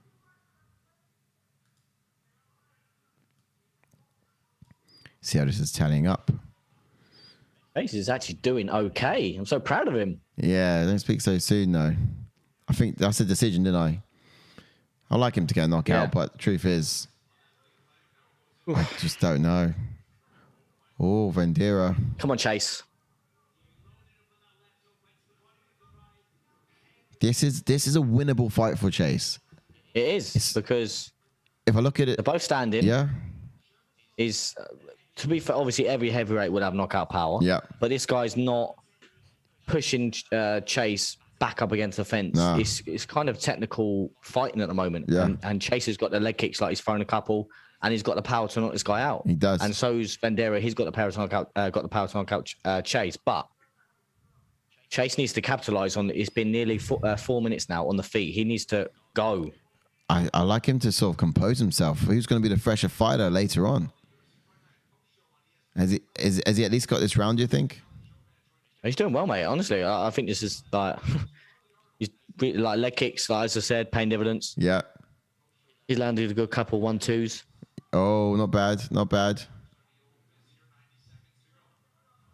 I like the fact that he strung a few more. He put a couple more strikes on the end of his he's combos going there. a lot more. There we go. Look at that 1-2 from Not Chase. bad. Come on.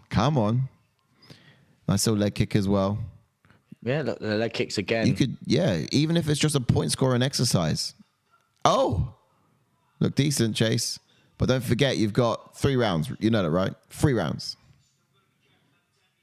He doesn't want to give himself gas him too soon.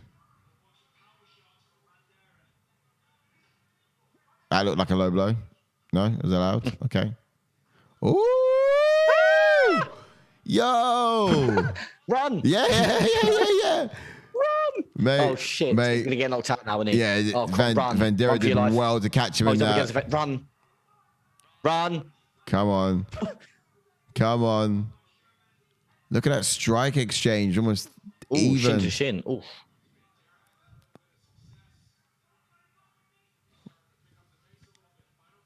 Wow. Mate, apart from that... They're smiling at each other. Yeah, Why? apart from obviously that little exchange from Vanderaa there, Chase has actually looked okay. He has, hasn't he? God, Jake, I'd be so proud. Oh, did he catch him? Chase Sherman, yeah, he caught him then, I feel like he did. Oh, again. Nice chase. Look at him, the bobbing and weaving. Look at this. Look at it. No. What's this, mate? Rocket Balboa. I don't like it, Chase. I don't like it.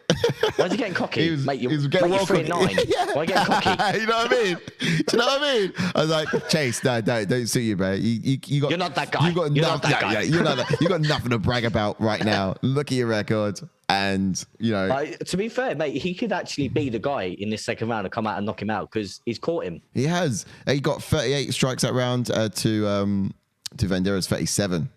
Yes, definitely Chase won that round for me. Well done, Chase Sherman. You've won a round in UFC. Yeah. Everyone should drop a like on the video because Chase just won a round. Yeah, but that's hilarious. And I actually believe he can knock him out. Only just as well. Won a round only just.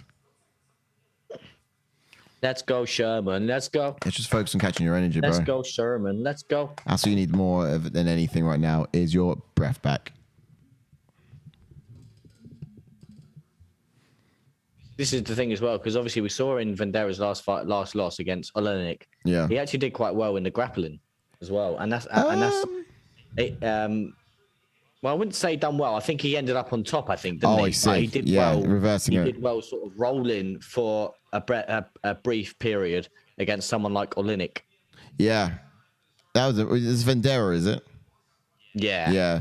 No, that was Vanderaa at least he had spent a lot of time throwing his jab in Olenek's face. And it was just a constant thing he was just checking out there. Which wasn't a bad idea. Ooh. I feel like he sort of landed on a kneecap. Yeah, I thought that was kind of checked, yeah. Yeah, it was a bit, wasn't it? Must have hurt. So who's been the most effective? I mean, I know the fight's only just started into this round, but... Oh, nice from Sherman. Ooh. Yeah, decent. Straight down the pipe. Holy shit. Wazza's back? No way. No way. Yes, Wazza. No way is he back. Come on, Wazza. Where the hell have you been, man? Where have you been? That's hilarious. How's the boys? Shit. Wazza. Where have you been, Wazza? This guy. Yes, Wazza. Called the police and everything. I'm so worried. Yeah, listen, you so worried. Sick, bruh. So worried, Wazza. Just before that, you never guess what? We had Yanez on. Feeling himself. Sorry, go on, say again. He is. Sorry, Ivan Nicholas saying Chase is feeling. Oh yeah, himself. do you know what I mean? Absolutely, you could tell. Absolutely tell. He thinks he's like some sort of Marlon Vera now. Do you know what I mean? He lands one successful shot. And he's like, "Oh, look at me! I can sting like a butterfly, like a bee." You know what I mean? He's like, "Simmer down, mate," before he sits you down. This is the thing. He's just shown he can do them combos and get out the way. So why doesn't he do this all the time? Because he's actually looking okay. Okay is the word. Just okay.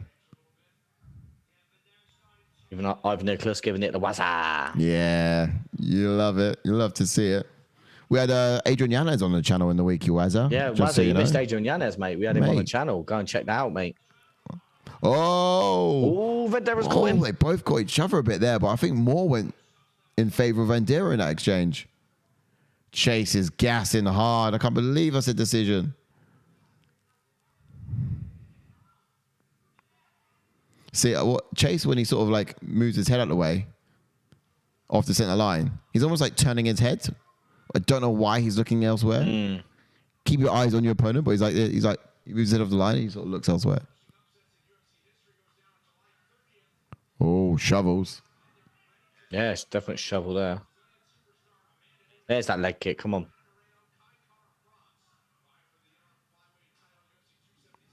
Need more of those leg kicks. I think this is going to be picking it up a bit. I mean, Vandeera's getting very active with that jab of his own. But... Oh, nice little 1-2 from Sherman there. Decent. Oh, nice. Yeah, bang. Ooh, right, left. Which is decent. Shall we get Lucy? I've just heard Michael Bisping talk about cerebral. What was he saying? Ooh, decent there from Sherman. He surely has to get one. Surely. I just don't want to see this happen another round. But then I'll get points, so I'll enjoy Sherman's it. actually looking I'll enjoy it. He's actually looking okay. And he isn't he? Woo! I don't want to get too cocky on him. That was decent. That looked good. Heavy right from Sherman. Staying in center octagon. I think you should keep your hands up, Sherman. Let's be honest. You cannot move your head that fast. Especially, head clash, I think. Ooh. clash their heads. But I think it's silly for Sherman to rely on his hands being low. Off. Oh, shit. He's breathing heavy. Don't like that. But he is. You see how slow he walked back into the middle there. But it's what I'm trying to say. Like, he relies on his head movement, but as he gets, he sort of forgets that as he gets more tired, he gets so much slower. So much slower. Yeah. So he's relying on moving his head out of the way. He just can't do it as fast as he can in the first round. His defense would have to change round 2 and round 3 based on the fact that he can't he can't move his head off center line quick enough without his hands up. Dylan saying Chase is overthrowing. Indeed, Israel Ferreira says Paul Felder plus Anthony Smith equals Sherman. Oh, not bad. Mate, Chase Sherman's actually won 2 rounds. He's done all right. I can't believe it. I cannot believe it. And I can't believe the decision is going to happen as well. I don't know. It's just... I had a little faith in both of these guys, which is why I said something like decision. Do you know what I mean? It's like this guy's so much better than the other guy. That's why it's going to end. I just thought neither of these guys are supremely fantastic. It's probably just going to be boring. Supremely fantastic. Did I say that? Did I do 2 bets where I just put Chase Sherman to win? Did you? The man, the myth, the legend, Wazza, says Dylan. Being so busy, it's unreal, says Wazza. At James, agree, mate. Owner's new target. Let's gonna see that happen. And then Israel, yep, you read that one already. Wazza, all happening at your ATF then. Of course it is. Always, Wazza. It's always all happening at ATF. Let's get the timer in. Be ready. Are you ready? Are you ready? And we're off. Let's get back to those chats. Dylan says Chase overthrowing. Yep, you read that already. And it's going to end with Chase decision, isn't it? Oh, there's Dylan not happy about that at all. But I know Dylan went. This is a big one, Ash. This is it. Oh yeah, I forgot. Because Dylan went for Vanderaa. I went Chase. Chase is getting slower. He is, and could get caught. And he relies more on his head movement. And yeah, he will get caught. End of story. If he doesn't keep his hands up and tuck his chin. But in terms of who's a fresher fighter, it's Vanderaa, isn't it? Vanderaa, man. It is, isn't it? So, if Sherman's 1-2, all he's got to do is survive this. Yeah, survive. That's all he's got to do. And Vandeera's going to try and put him away. Oish. Big breathing, inhaling from Sherman there. Not bad. Nice. Sherman's throwing back. Oh! Thought that was going to be it. Oh! Stuck underneath it. I just want him to connect on those looping shots. Yeah. That'll be my cherry on the cake tonight. Well, actually, I still want a decision. Mate, he can barely keep himself standing straight. Do you know Sherman's biggest enemy is his gas tank? Yeah. Do you know what I mean? But that's why in the first round, I wasn't too upset about him composing himself. Wazza, I'm going to have to shoot. I'm back to the road. But Wazza. Oh. You got to tune in again, Wazza. We missed you, man. I hope you're doing well, though. All right. Back to the road at 6. But I'll be here next week 100%. Yeah, you will be. Let's go, Wazza. Come on around. Oh, before you go, Wazza, you should also know that we have another fighter Q&A happening in the week. It is on the Wednesday. Mike Davis on the Wednesday. So be there, be square, if you can. 9 p.m. Or around that time. Do you know what time it is, Ash? Will we confirm that? 9, I think it is. Yeah. 9 o'clock. Around that sort of time. Check it out. Peace out, though. Lots of love. What's next? We blitzed through the prelims of this card because of knockout after knockout. And now we're here sitting through fights to decisions so far in this main card. I wonder if the back end of this card will look much the same. Ooh! Nice with the hands there. Thing is, though, will the judges award it to Sherman? Will they? You just know one pin pusher down there is actually giving the first round to Vanderaa. You just know it. There's always one. Yeah. Second round, I think, was a bit more undisputable. Oh, nice! Oh! Nice! Sherman's rocked You got him. 2 minutes, Sherman. Get a my God, decision. Sherman. Come on. Holy Survive shit. Vanderaa. He's rocked him. Survive No Vanderaa. way. He's done. Holy shit. He's Oh my knocked God. him out. He's Oh my God, knocked Chase him Sherman's got a out. win. Chase Chase Sherman's just got a KO. Oh my God, Chase Sherman's got a fucking win. What? Holy shit. What? I can't breathe right now. What the Chase guy? Sherman has fucking knocked someone out. What the fuck are we watching? Is this the future? Wow. Chase Sherman just knocked someone out. What the fuck? Give me the money though. Take that. Take that. Chase Sherman's got a win. Let's go. Mate. What a statement. Wow. Vanderaa should just held on to him. This is what I'm saying. When he Look at that. look how quick he was. Look at that. Look how quick his combos Look were at in the third this. round, tired. He can go. Why doesn't he go? He can. Look at this. Crazy. Look at that. Fucking Chase Sherman. Give me the money. You couldn't possibly. Chase Sherman has won a fight, ladies and gentlemen. Mate, look at that. About time. Wow. About bloody time as well. Mate, they got Israel Ferreira saying, does Jones beat him? No, mate, Chase Sherman knocks out John Jones, mate. All day long. I love the guys in this chat. I love these guys in this chat. They're giving me too much jokes. Too much. Mate, if you haven't already, Chase Sherman's got a win. Drop a like on the video.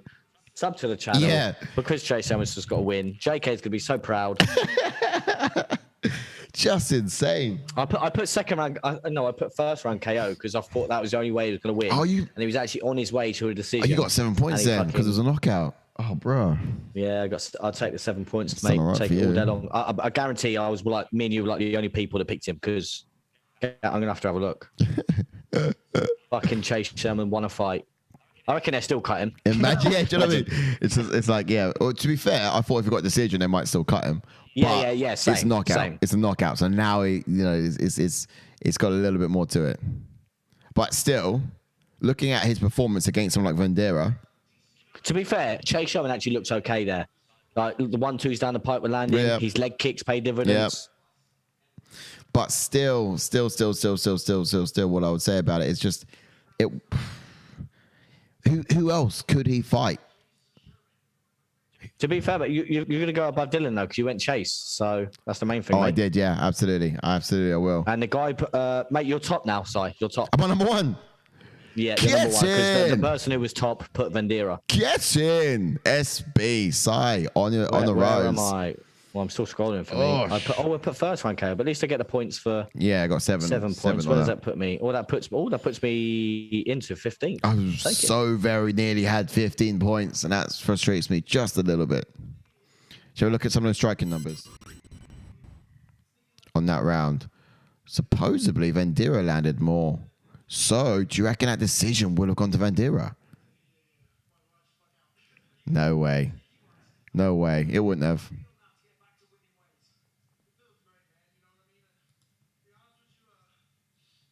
And we're back. You still there, Ash? I'm still here. Why have I froze? No, you just gone dead quiet. Oh, no. Sorry. I'm just looking at... I was just trying to listen to what Michael Bisping said, because I swear he just said that Vanderaa was up on the scorecards. Well, yeah, looking at the numbers I just got up, he got more...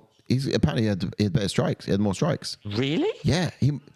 Sherman might not have won the decision. Oh, shit. Yeah. No way. I would have thought Sherman had that as a decision as well. Yeah, same. Oh, wow, okay. I would have been, I know he may have got more strikes, but we're talking bigger shots. Who landed bigger shots? Chase. Yeah, exactly. The far more effective strikes for sure. And the kicks as well. Chase was landing far more leg kicks. Wow.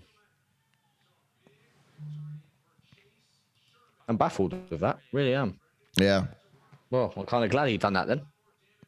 Yeah. Same. At first I thought, give me 15 points cruise to decision, but here we go.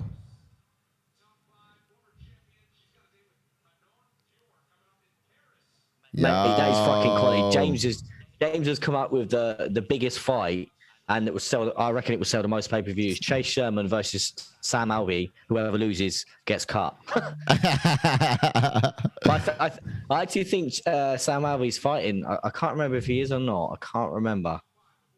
But mate, that's a fucking shout. Even though I know Sam Alvey's got to get to heavyweight. I think I said this before. To be fair, I think I generally said it before about Sam Alvey and Chase going up against each other.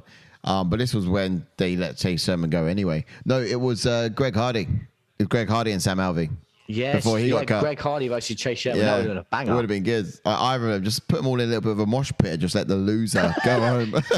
You know, just let them brawl it out. That would have been great. You'd love to see that. Absolutely love to see that. See what's happening here in the chats. James heard that you got jokes now, but fair play. You mind if we get Ronaldo? Oh, okay, that's someone else. Vanderaa 30-27 in my opinion. Early stoppage. Cut Sherman now. Tell him meet me at. Oh, this one's for you, Ash. Hell in a cell. Hell in a cell. That was all for you. So please don't say that. What did I say? Hell in a cell? No, I can't remember what you said actually. No, I can't remember either. It's probably something about putting them all at Sam Alvey or everyone in there. Yeah, Sam Alvey. Yeah, Greg Hardy. Sam Alvey versus Chase Sherman. Hell in a cell. Him, Greg Hardy, Vanderaa. Porker. I can't remember everyone now. Peter Porker, that guy. He's actually put himself a bit levels above these guys as well, though. He's beat Sherman. Yeah. He's done pretty decent against Vanderaa as well. I wouldn't even put him in the same class as him. He's not the bottom feeder anymore. He's not. Who's that? Porker. Porker. Yeah, yeah. He's quite decent. But otherwise, yeah, these other guys should fight. Chase Sherman to be champion by the end of 2023. What you been smoking, bro? What you been smoking? Something. What's happening here in the chat? Said Chase Sherman, future Bellator champ. Let's go.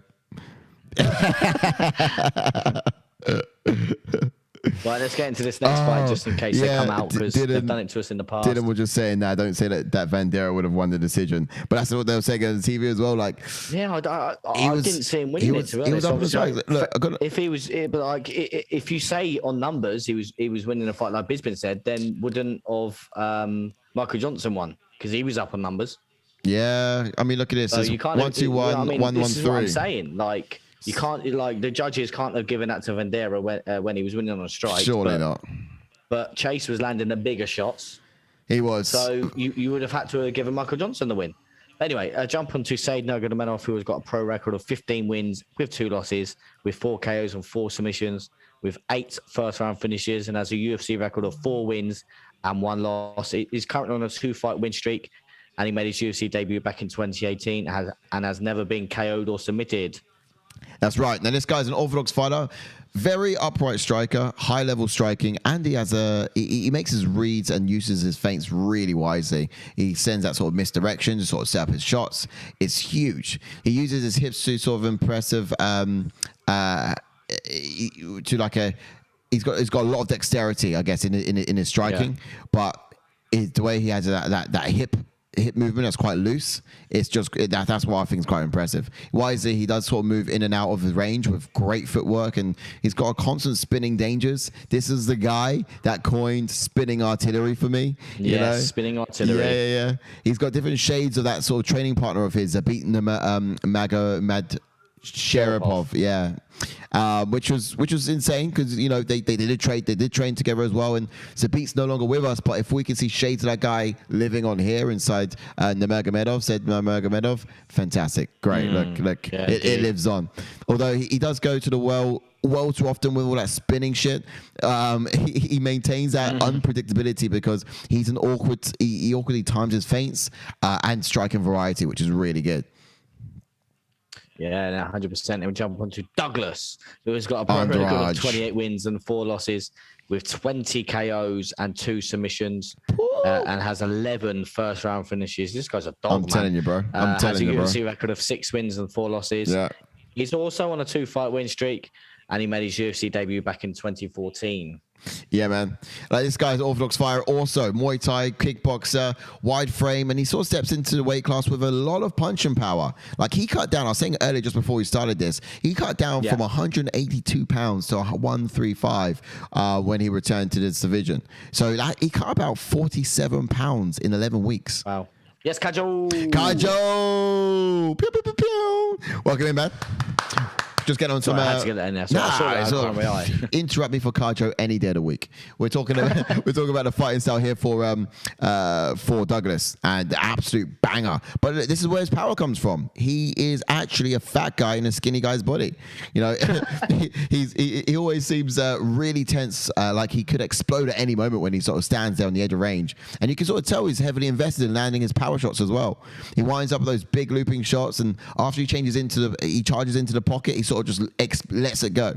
Defensively now, he's actually easy to catch, but it's clear he does prioritize his offense over his defense, and he's always chanced that looping right shot of his to connect, because once that connects, nothing else matters.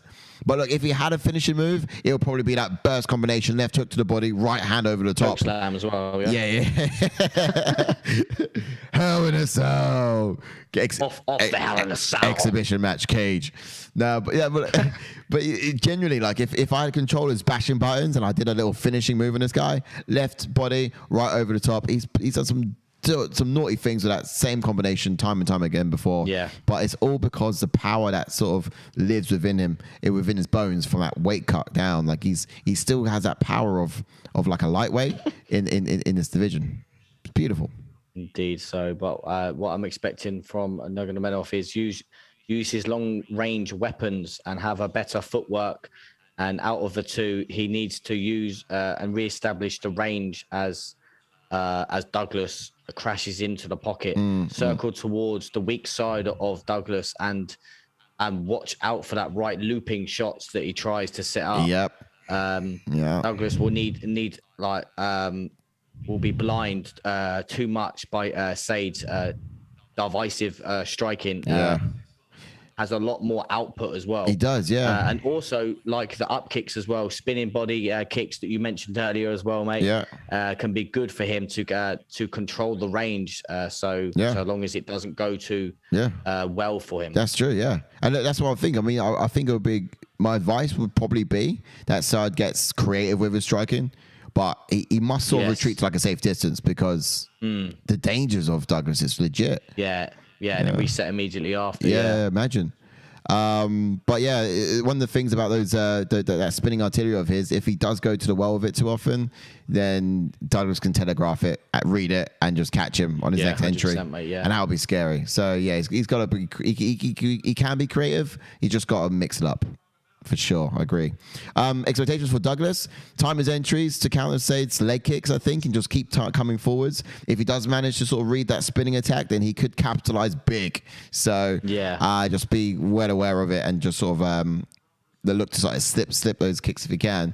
Now, Andrade also needs to be careful not to get lured into chasing him. I feel like that could probably play into Said's game plan. I can't remember who I said there, but Anjos shouldn't be lured into chasing Said. Is what I'm trying to say. But yeah, a really good plan for this guy would probably be resetting, getting ahead of the lead leg, and just shadowing him up against the fence. That'll probably be wiser alternatives than to just chasing him. But yeah, it will need to be we'll need to sort of put longer combinations together in order to connect with Said.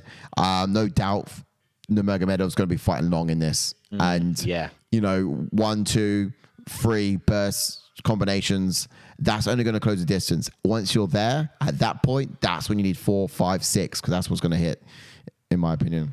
100%, mate. Yeah. But yeah, man, it's going to be quite an exciting fight. One of the ones that we sort of pinned for potential fights of the nights. True. Hey guys, if you just joined the channel, then please like and subscribe. We are now at 947 subscribers. If you press the subscribe button, you'll see down there the button's going to roll on up as well. So it's quite exciting, quite fun. Yeah, see what I'm saying? The guy's ripped, man. He's got power. He's got power. There's a power. Yeah, honestly, in those hands, it's insane. He's just got to. That's what happens when you sort of like pack all that weight cutting down. What I mean, no, yeah. So if he starts throwing bombs early, then lactic acid in them arms could pay dividends if it goes to the later rounds. Get rid of that timer, sorry. Yep, we're on. It's rolling. Right, so here it is. Look how tentative he is. He's sort of like tense. Oh, there it is. Straight away. Straight away capitalized on it. I didn't think he'll be able to read it so quickly, but immediately he knew the spinning was going to come. This could be good for Said, even though he's the one being backed up against the fence. Yeah. Again, he's making Entourage work, if you know what I mean. Yeah. But at the same time, Andrade doesn't let go because at range is Nurmagomedov's game. That's how he wants to keep this fight. Yeah. And Andrade doesn't want him to have any advantage, so he's going to keep it close. But he might explode off in a second and get some looping shots on him as he breaks. Could knock him out, though. That's insane. Just straight away. See, if I was going to telegraph someone's spinning kick, like the way that Douglas did perfectly just there, you don't look him you kind of look at their feet because your lead leg has to sort of turn face inwards before you spin. And if you see that tail, bam, close the distance, grab hold of the guy. I think Said's comfortable here for me. Yeah, he is. But on the scorecards, this looks good for Douglas. Said is not getting... 100%, yeah. He's comfortable. He's not taking any damage, but he's not looking good on scorecards. So what does he need to do? Look at that frame of Said. It's a bit of a problem. I was just about to mention that, mate. No, he's very tall and... He really is. I'd love for Douglas to be punching him a little bit more. Or he could be punching him in the face right here. Nothing. Oh, there it is. Elbows. Looking to get more down the break. Oh, Said nice trip. Tripped him. Oh, judo throw. Nice. Not bad. Come on, Nurmagomedov. Let's go.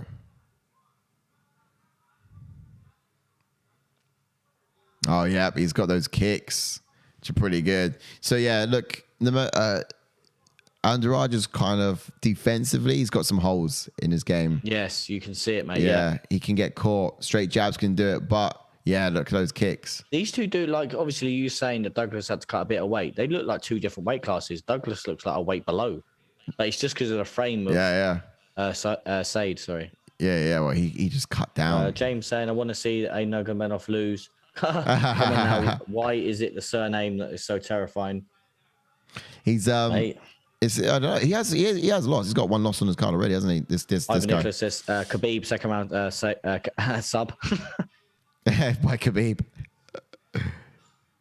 What's going on? What? What's going on, man? I ain't seen nothing. Spinning stuff right there. That's close though. If that had connected, different game. Different game. But here's what I'm worried about. Don't go to the world too often with it. He's going to be watching that twist. Although those spinning kicks are good for keeping the range. But Andrade is not too much in a hurry to close the distance, it seems. Yeah. He's looking to time his entry wisely rather than just keep... Oh, that was naughty. That was Did you see that? pretty sick. Kick to the thigh and then head kick. Cool, that was disgusting. He downloaded that straight from Tekken, I can tell you. Wow, that was sick. Do you know what I mean? Oh! Oh, was that big left hand that caught him? I think so. I don't know. Oof. He said he seems fine. Big spinning kick. Wow, those spinning kicks, those question mark kicks. I haven't seen one of them land, but they're just whizzing past his face at speed. Insane. I didn't see him hit Andrade, but Andrade is wearing. Yeah.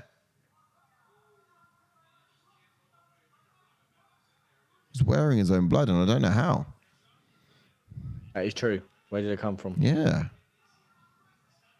Yo.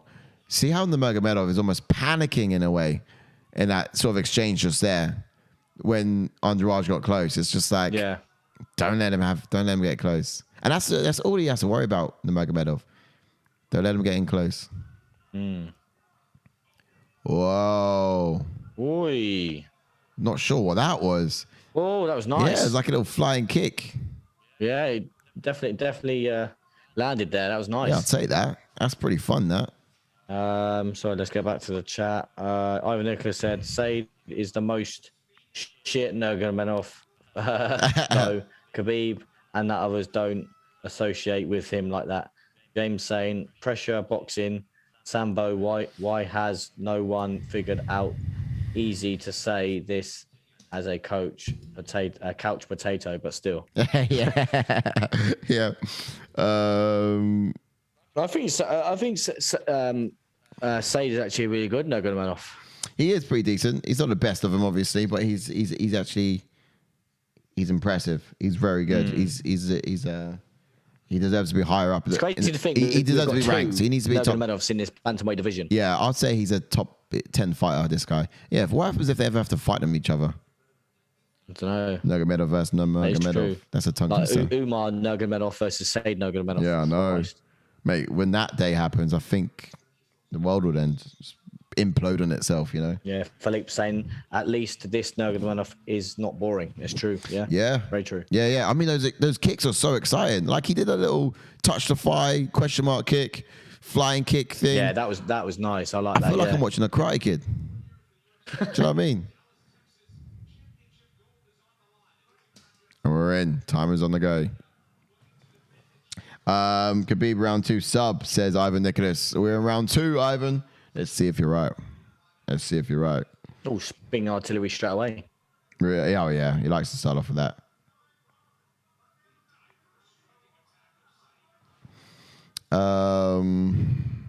So Israel Ferrero said earlier, how much does Douglas look like he weighs? 40 pounds sounds draining.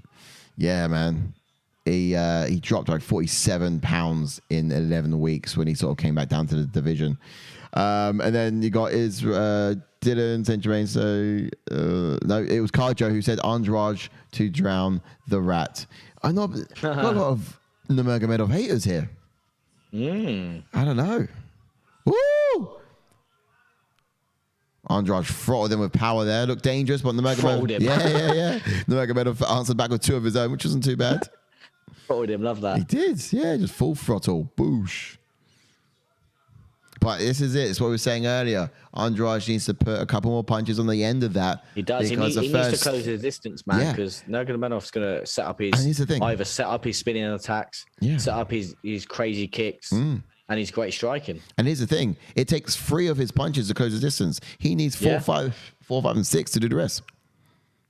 Otherwise, how is he? Caio saying, ain't this the nummy that caught the straight left from Conor in the post-fight beef with Khabib? Ooh. I actually think it could be. I don't know. It's Khabib's cousin, Nurmagomedov. It is Khabib's cousin. Yeah, no, he's saying, do you know when they all got in that little brawl? Yeah. Yeah, I don't know. I think it is, mate. Yeah, because I think it is. He got caught by McGregor, did he? Really? Also, Caio. Yo. Nice. Oh, he's finally connected with a spinning kick. Spinning artillery. Yep. Spinning artillery. That's how it began. So much spinning shit. Yeah, you might be right. Yeah, sorry, I've got it wrong over there. Cause, yeah. What is he saying?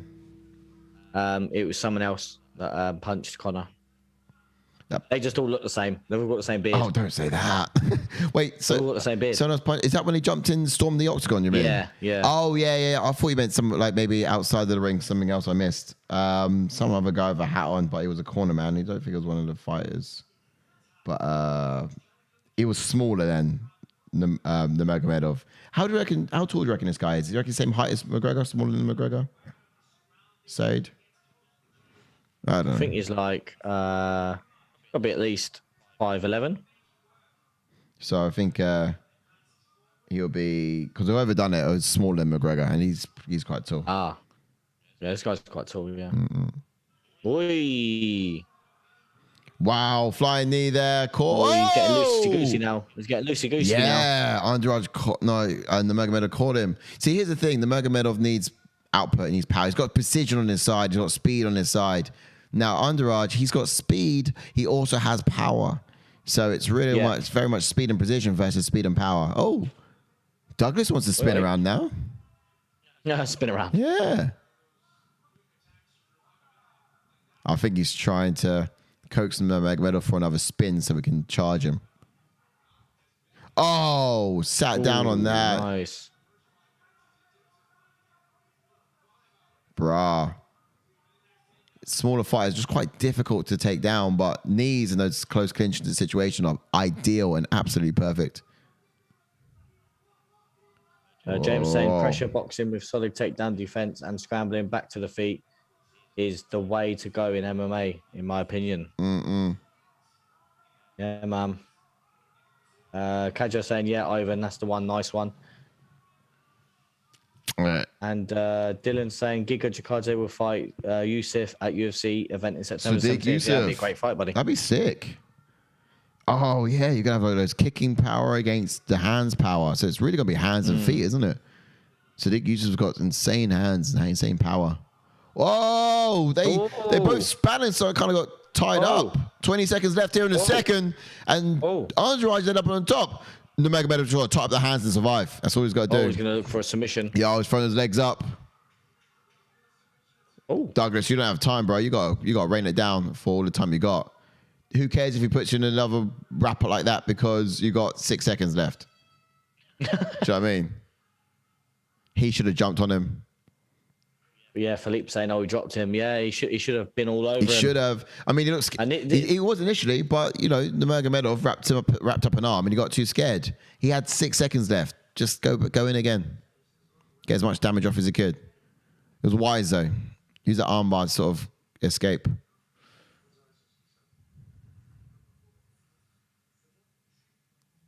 Oh look, the whole gang's there.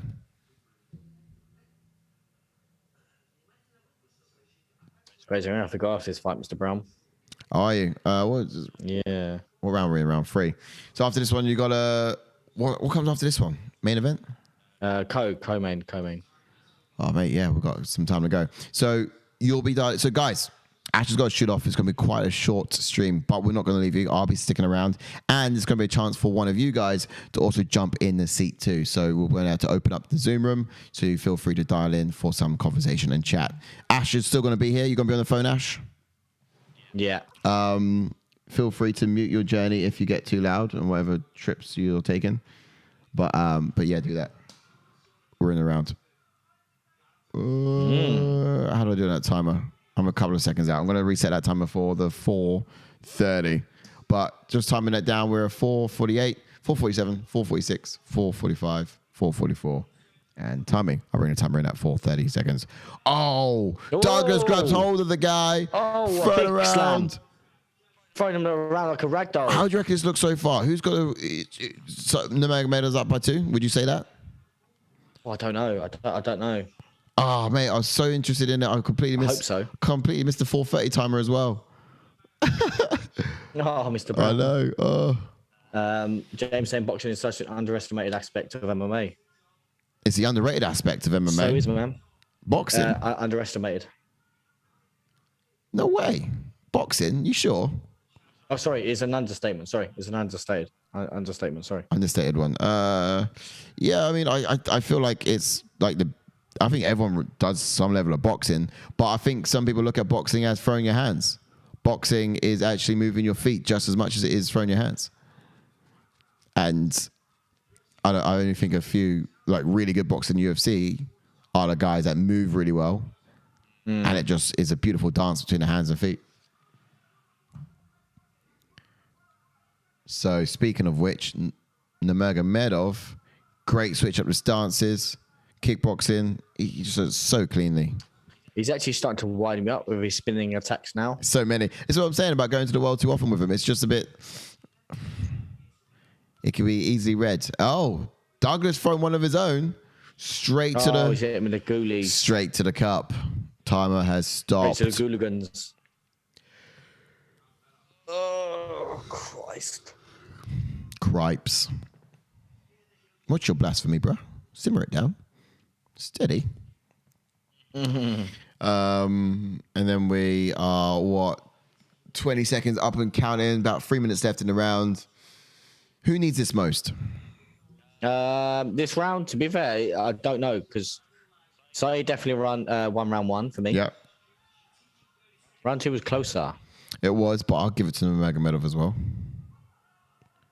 Oh. Grab the leg. He's taking him down. Oh, bit of a struggle for the takedown, though.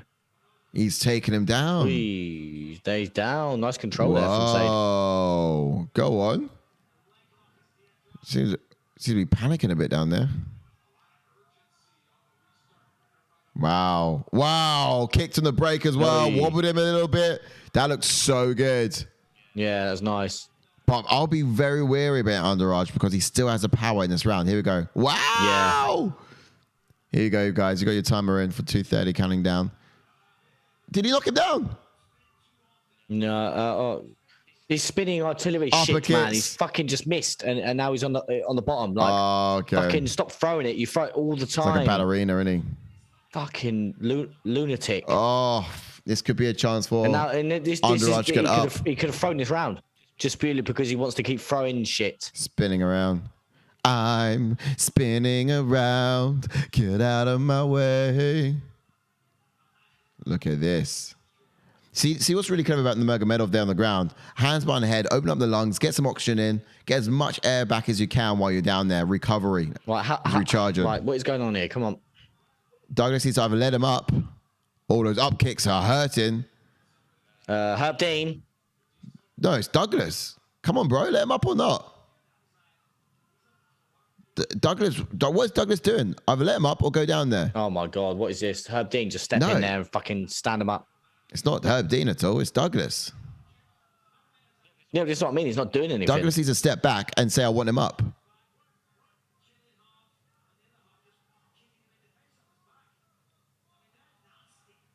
Yeah, really bad, those up kicks. Those up kicks are actually savage. Yeah, they are, aren't they? Yeah. Punching the ankle now. This is a new technique. Yeah. Whoa.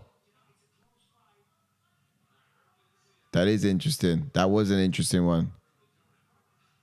He got loads of energy back down there, though, Nurmagomedov. He was having a nice lie down.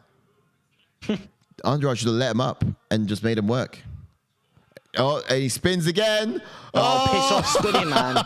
This is literally like Yuri versus Glover all over again with the knees. Stop spinning. No more knees. Wow. Overthrowing there from Andrade. Close. Stop spinning your shit. It's still rubbing off on Andrade now.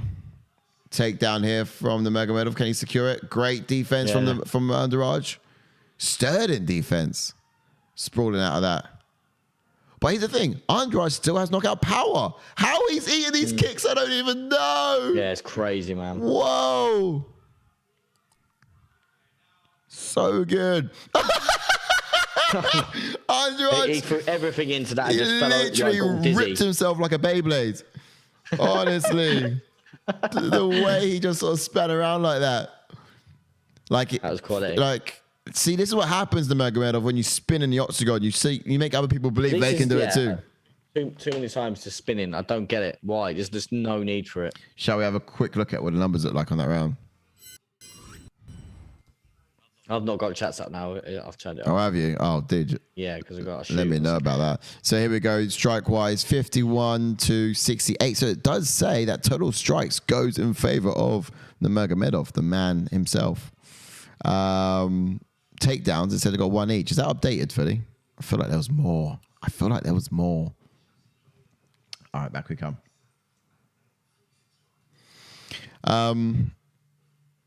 But still, let's see what the chats are saying. He dropped him, Philippe. Couldn't believe that, Sadiq. By doctor stoppage, bet the house, says Israel Ferreros. Boxing is such an understatement aspect of the MMA, lads. That was what James was saying. James also said exactly so. As Yana says, boxing helps him with his takedown defense. Hands low, it flows. Throwing kicks makes you off balanced. So he was talking about the sort of like moving your feet aspect of boxing. As I was saying, it's the hands and the feet. It's a dance between the two, isn't it? And he said with solid TDD, it's the best style.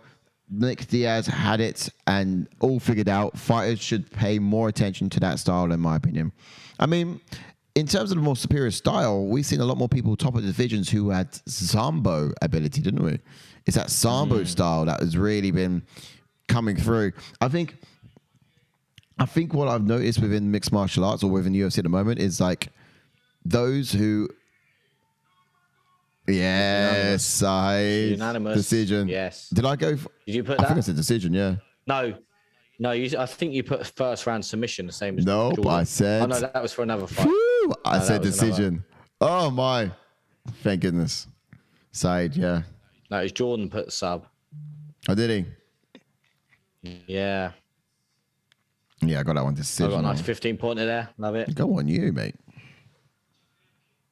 Go on you. So Ivan Nicholas said, Said is like the Diet Coke version of Khabib, Umar Nurmagomedov.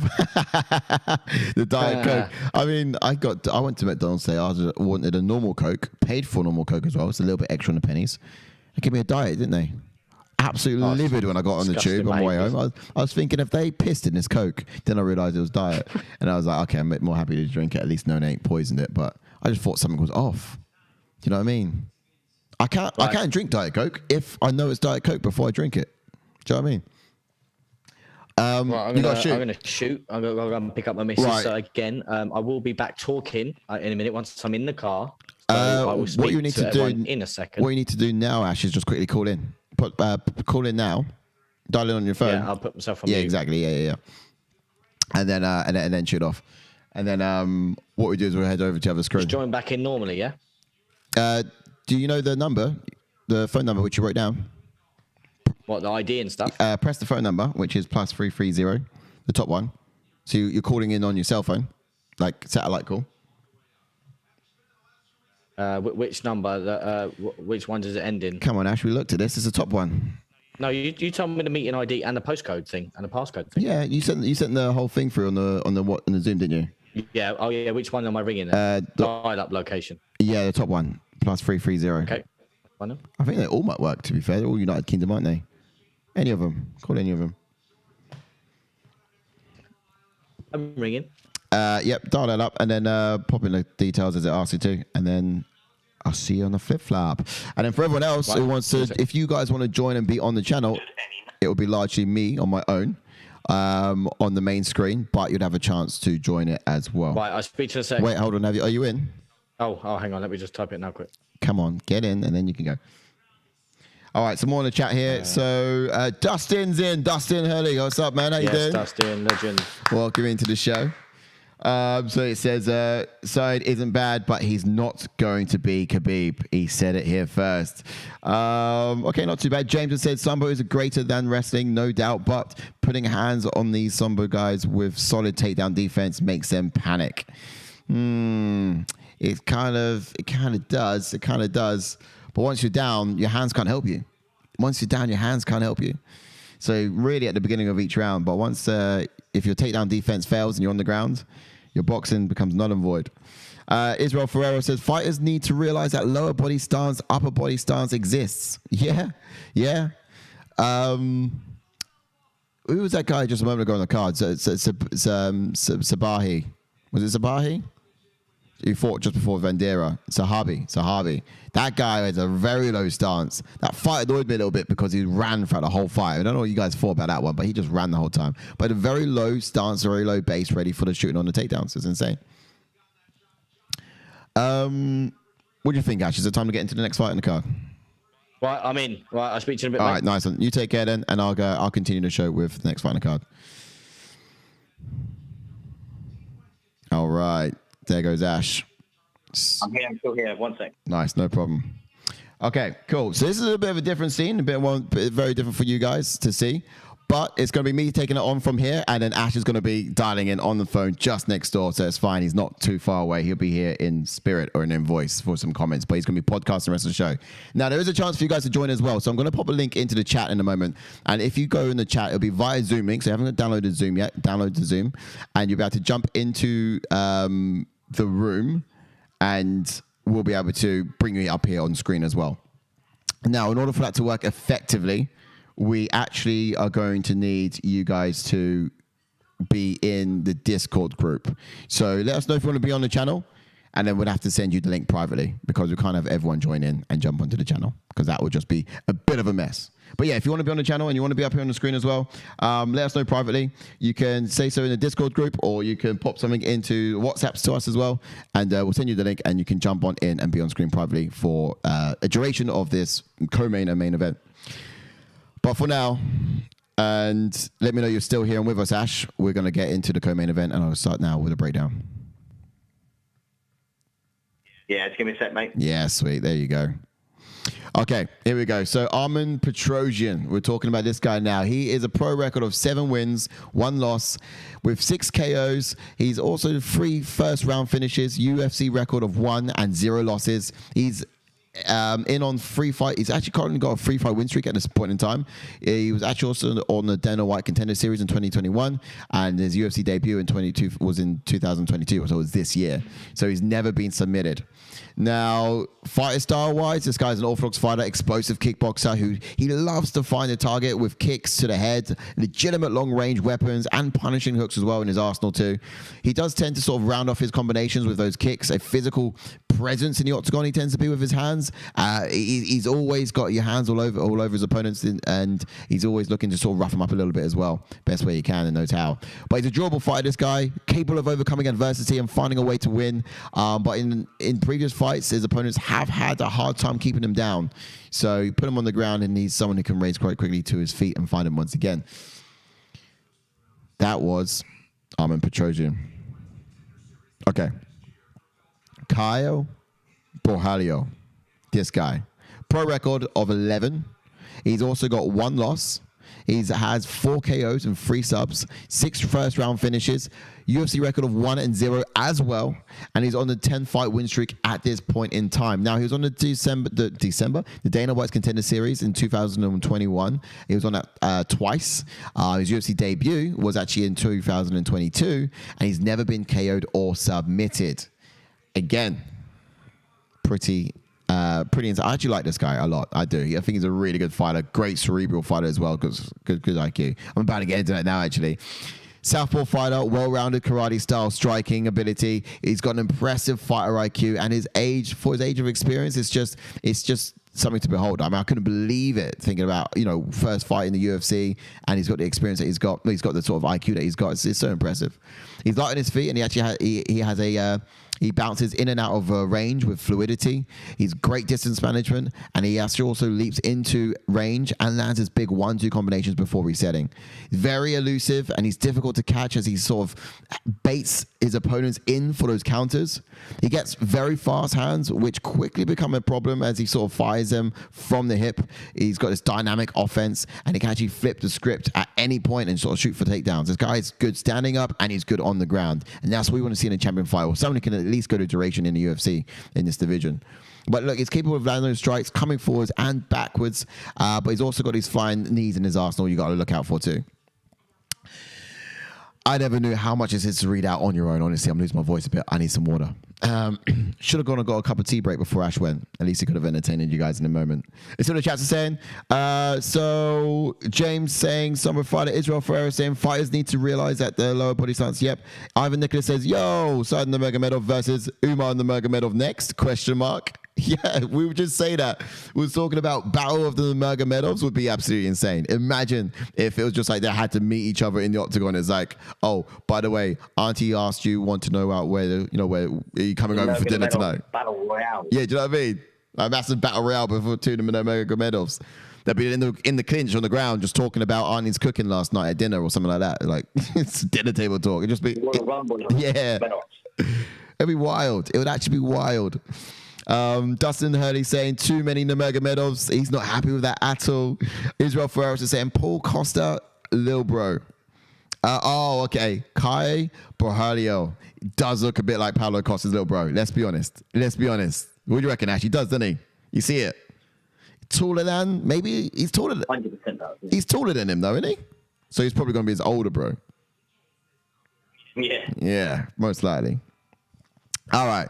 So James is chiming in there. He says, sorry, I understand grappling, but the fight starts on the feet. If you box a man's head off and put relentless pressure on him, it will nullify the takedowns. Okay, I hear you. So you're saying have a greater offense there and just not let it get to that point of getting taken down. But fair play, Si. Last man standing, got to respect it. Man's hung out to dry here. James has recognised that I'm hanging here on my own. No JK. Ash is on the blink as well. But I'm holding down the fort and we're keeping it alive. We are keeping it alive.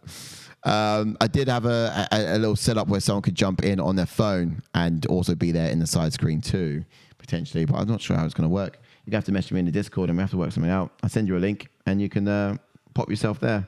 Or speak to Ash. Ash can send someone the link and they can just jump on in. And but we'd only be able to have one person at a time. And sort of talk through the last event with me if you like. But the idea of this whole watch along is that it's for the people anyway. So we love your comments. We love your input. We love your thoughts. We love your whole sort of the banter you guys bring to these sort of nights. But one thing you should never be doing anymore, ever again, is watching these fights on your own.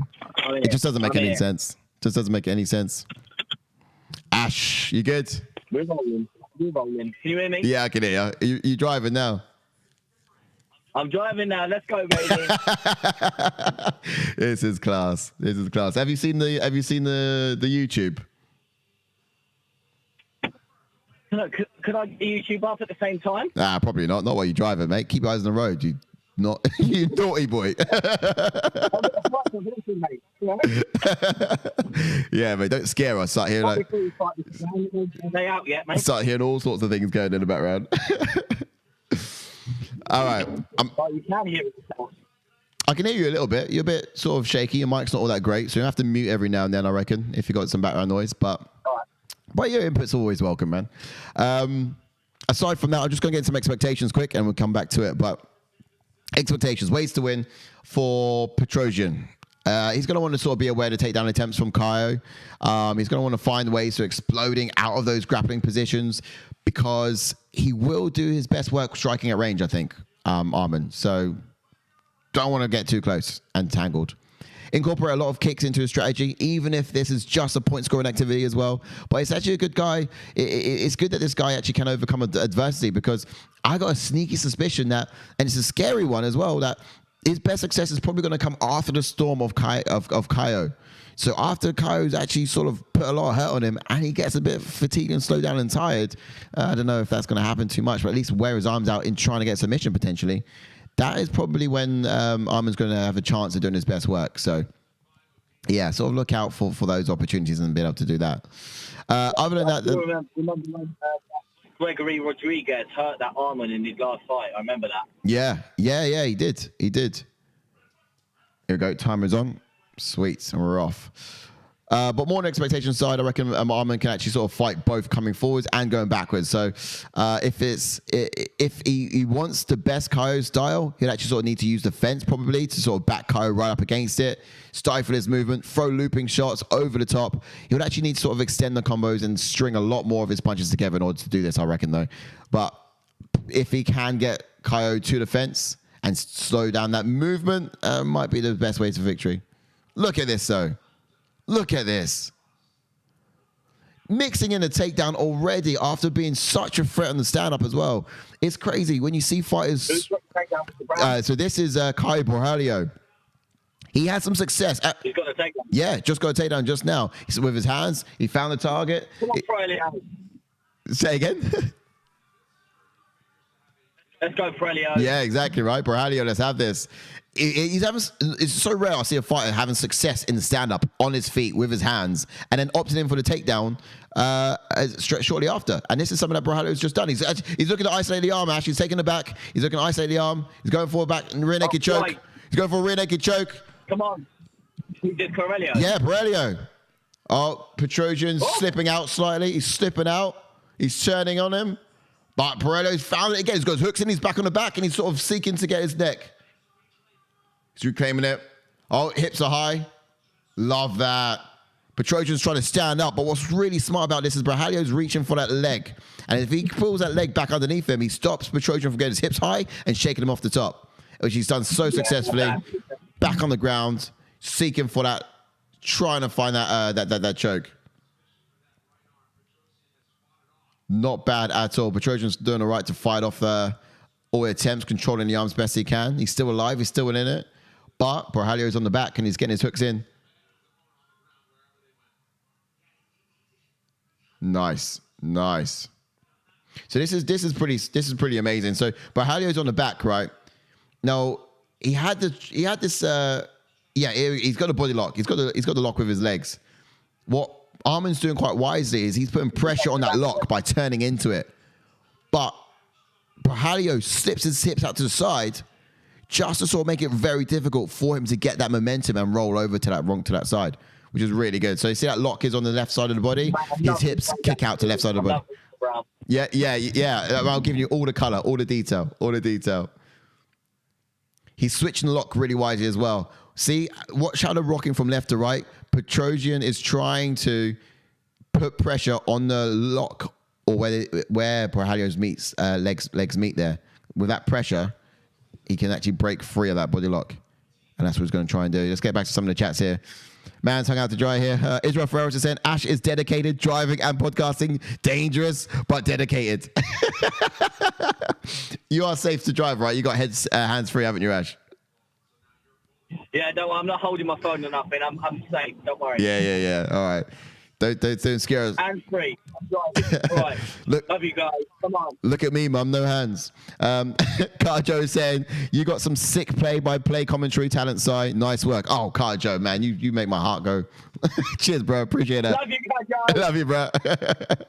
Stay safe, Ash. I'm still pissed about the MJ robbery too. Drive safe, bro. Says James. Yeah. Don't start talking about his fight while I'm driving. Stop talking about Michael Johnson. I'm driving. Yeah, I'll be careful not to sort of give you any bad news while you're on the road because we cannot have that steering off. Wait. Can you, Michael Johnson losing? Is that you? Did you honk your horn? Michael Johnson losing. Honk the horn. Mate, it's like, what, 5 a.m. in the morning? You're waking up the estate. Oh, you're mad. Is that you honking a horn, or are you just like driving on the wrong side of the road again? No, I'm honking the horn for MJ losing. Oncoming traffic trying you to get off the phone. Dedicated, but dangerous. All right, so where are we at now? They're still on the back, man. They're still on the ground. You've got Borralho on the back, relentless to let it go. But what he's able to do to keep him there is keep switching that leg lock from the left side of the body to the right side of the body as Petrosyan keeps alternating between the two. But he's just all over it. He can't yet find that choke. Oh, he might be getting it now. No. Petrosyan's great at just fighting the hands. But James, it was just for you, bro. In this particular matchup, it's hard to say grappler versus striker because Borralho is just well-rounded in all of it. But Petrosyan, he's someone who wants to keep it standing and use his boxing. He's got some really good boxing too. But I know Borralho's not a sambo wrestler. But let's talk about his takedown and his yes, the round gets to start standing. But let's try to see how it plans out. I think in most occasions, maybe say 7 times out of 10, wrestlers. It's hard to say just generically, isn't it? But wrestlers do tend to come out on top often, don't they? In these sort of equations. Just because they can do the fight on the ground. And you often get, I guess when you're in the octagon, everyone knows how to throw hands. Not everyone's great at it, but everyone knows how to throw hands. And then you've got the other ratio of people who know how to defend on the ground. Not everyone does. Not well enough. Okay, we're getting ready. What's going on, Mr. Brown? Round 2. We're getting ready to go into round 2. Time is about to begin. Cardio to that round? I'll say so. All day. Now, I can't remember what I put on the app. Do you? Right. I think I put decision. I can't remember. All right, gentlemen. Second round. Let's have a look at what I put. I have no idea. So far, this is going so good. It's the second round, TKO. Okay, let's make it happen, Borralho. Let's make it happen. Although it could be by sub, given the way that he sort of still out that first round.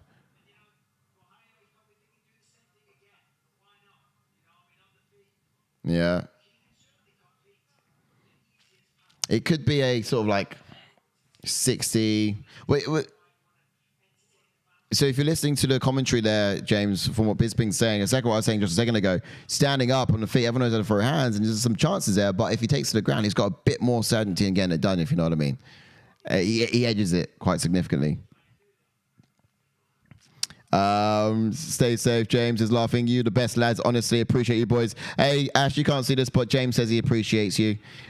Cheers, James. Lots of love. Thanks, James, bro. Yeah.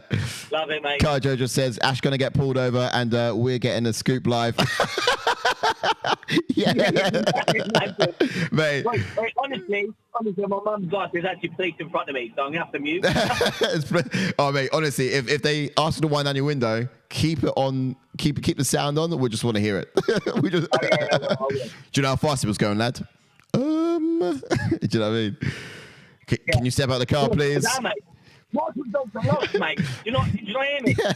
And then when they say, put the phone, can you leave your phone in the car, please? Why are you taking your phone with you? Just like, oh, I'm streaming. It's for the lads. All right. I'm actually live. You not like hear me? I'm live right now. Yeah, exactly. You've just been pranked. Live cameras in the bush, mate. This is mad. I'm reading out the chats. I'm missing some of the fight here, but it's again another affair on the ground. Borralho's doing well to get it down. Petrosyan's escaped. He's on his feet. He's standing up. Borralho's on his back. Some up kicks coming here. I don't know what Petrosyan's going to want him to do. Does he want him to stand up? He's going to keep tagging points on the back. Borralho's just catching his breath. Yep, decent. It's allowed. It's all right. Still confident that the first round was Borralho's. Referees now set them both up. Israel Ferreira said Ash is going to sort of rip some dude's arm off during a road rage lol armbar style. Yeah, Ash, we want to hear your commentary on the road as well. So, yeah, I think you hear because I don't know if you can hear like the bumpiness of the car. No, can't hear that. No, it's I think that the mic mutes quite well. But yeah, if you're getting some road rage, we want to hear that as well. Some great hands here. You guys in the chat. They're standing up here, going next to each other. We've got Petrosyan now. Oh, yeah. Oh, and it's gone back to the ground. Although Caio sort of, I thought that was a bit slow to my surprise. That was a bit slow, that takedown, but he scored it still. Oh, it's a bit of a wrestling affair from Calvillo. Yeah. He's advancing out to half guard. I feel like Caio can actually do this pretty well standing up as well, and I'd love to see it because I got second round knockout. But he's taking it back. He's taking it back. Let's have a look what's going on here. So we got James. He said every round starts on the feet, mate. More emphasis needs to be put on pressure striking, boxing, and takedown defense. James also says this should be the sole focus of MMA training.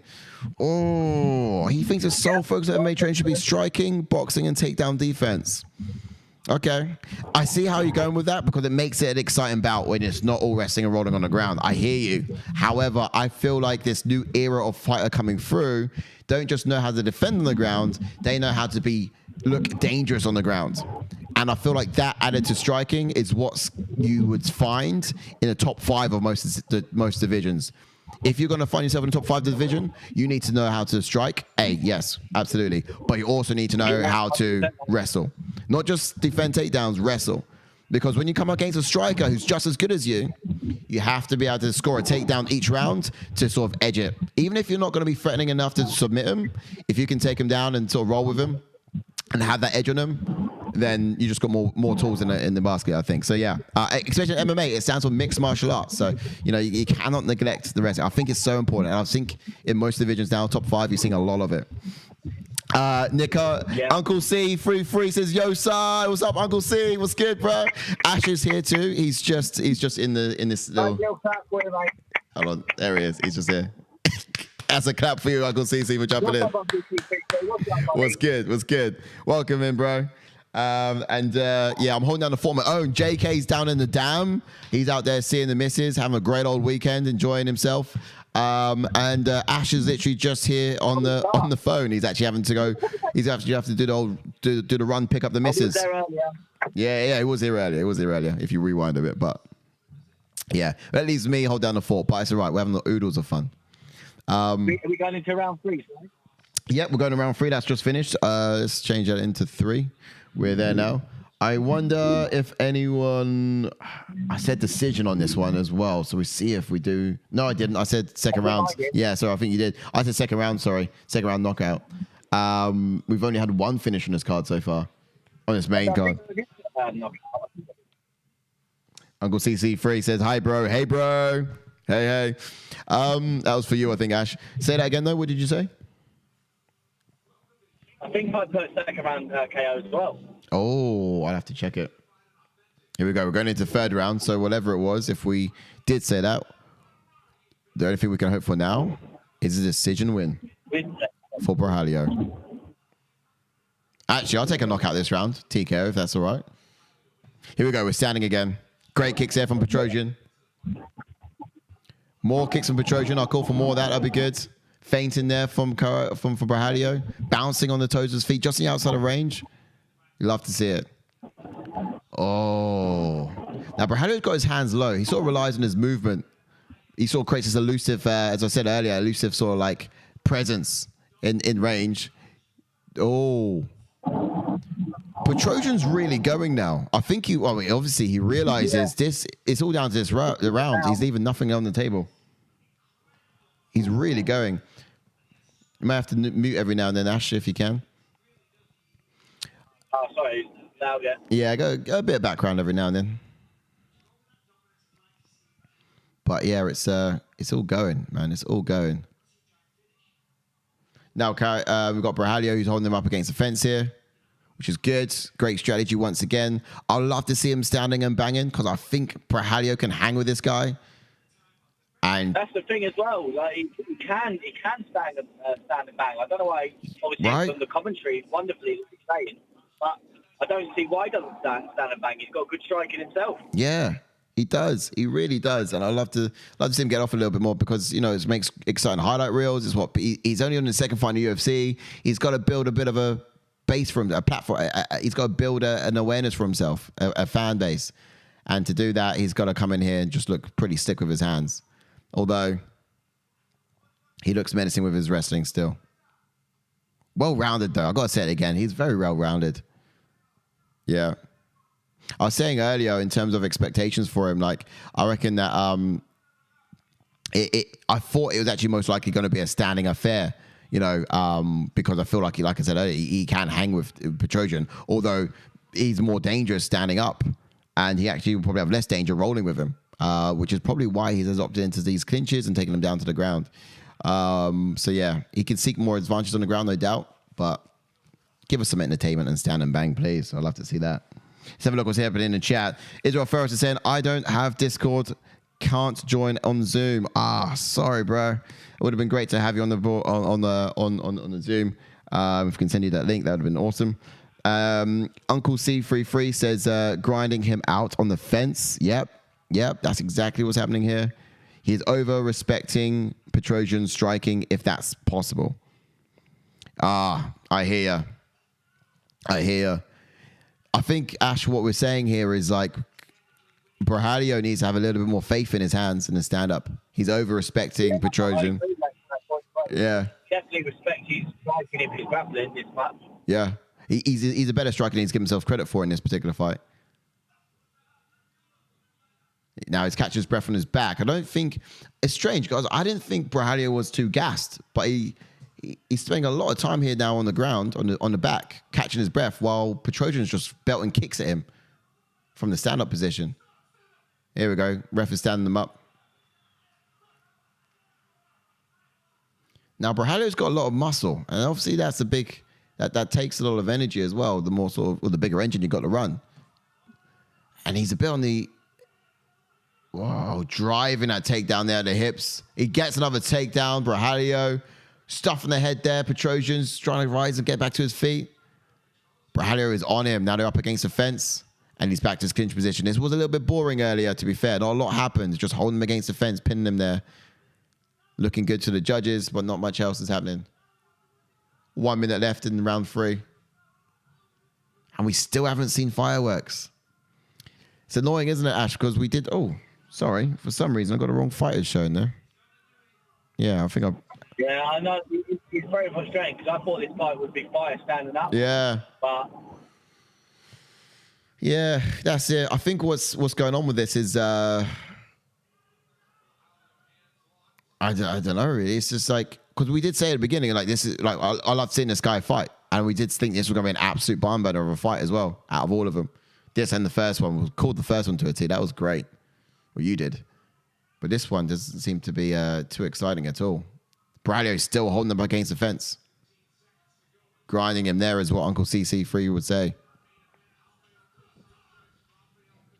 Yeah. Look at that. The ref's broken up. I'm not sure what happened there. 8 seconds left and the ref broke it up. I think because someone held the fence. But either way. Yo. Too little, too late, I think, from Petrosyan. Literally had 8 seconds in it. Ref had just broke up the fight because someone held on the fence, I believe, and then told him to re-engage. And for 8 seconds, Petrosyan just charged him. Didn't land anything significant. But Borralho was on the run. Didn't have to exchange, did he? He already won it. He definitely already won it. I would ask you what you think about that fight, Ash, but you'd only have to go for my commentary, and you don't know if it was biased or not. Well, from your commentary, mate, I think this Borralho, yeah, that's it, Borralho. Yeah, sorry, Borralho won the fight. Yeah. Well, this is it. We've got Barry chiming in on the chat there on YouTube. Hey, Barry, welcome in, bro. Welcome in, Barry. And he says everybody's on steroids. Barry says everybody's on steroids. Mexican supplements, Barry. The Mexican supplements. Aha. Oh, I realized I was on top chat, not live chat. So I don't know if I've missed many chats. Oh, I think I read them all out anyway. Israel Ferris is saying grind him out to exhaustion, then pick him apart round 3. Yeah, well, it went all the way to the distance, the full distance. And you got 15 points on that, Ash, didn't you? Did you say decision? You're not sure, are you? Sorry, mate? Did you say decision on that one? You're not sure. I actually don't know. I think I said KO second round. I can't remember. Yeah, I said second round KO as well, but I wish I went for a decision. Would have been good to see who else had gone decision. Am I still at top of the picks, I wonder? Oh, imagine. It'd just be such a great day for me. Me. Here we go. Unanimous decision. Caio. Borralho. Unanimous decision as expected. Not bad. He did well. Shall we look at some of the numbers on that? Just checking out some of the numbers on that. Basically, it looked like in way of strikes, it's put Petrosyan in the lead, 62 total strikes landed. But then again, look at those takedowns, all of it happening by way of Borralho. And significant strikes there, almost on par. So yeah, decent, not too bad. Interesting numbers to be rolling with. Bring it on back. Thanks again for the sub. We've gone up to 4948. So that is 2 away from 950. Yeah, thank you, Bob. Oh, mate, much appreciated. Do you reckon we can get to 950? Just get the numbers to sort of tally and roll on up, but they'll be up there shortly. 2 more. Let's see if we can go. Barry, subscribe to your channel. That was it. Thanks, Barry. Big love, much love. 949. That was Barry. He just subscribed. That was our 949 one. Let's go. One more. We're nearly at 950. That you would have called it. I don't think we'll get 955, but 950 would be mad. Come on. Just round numbers, isn't it? I'll honk my horn. This is doing horrible things to my OCD right now. I need that 950. Let's see what's being said here.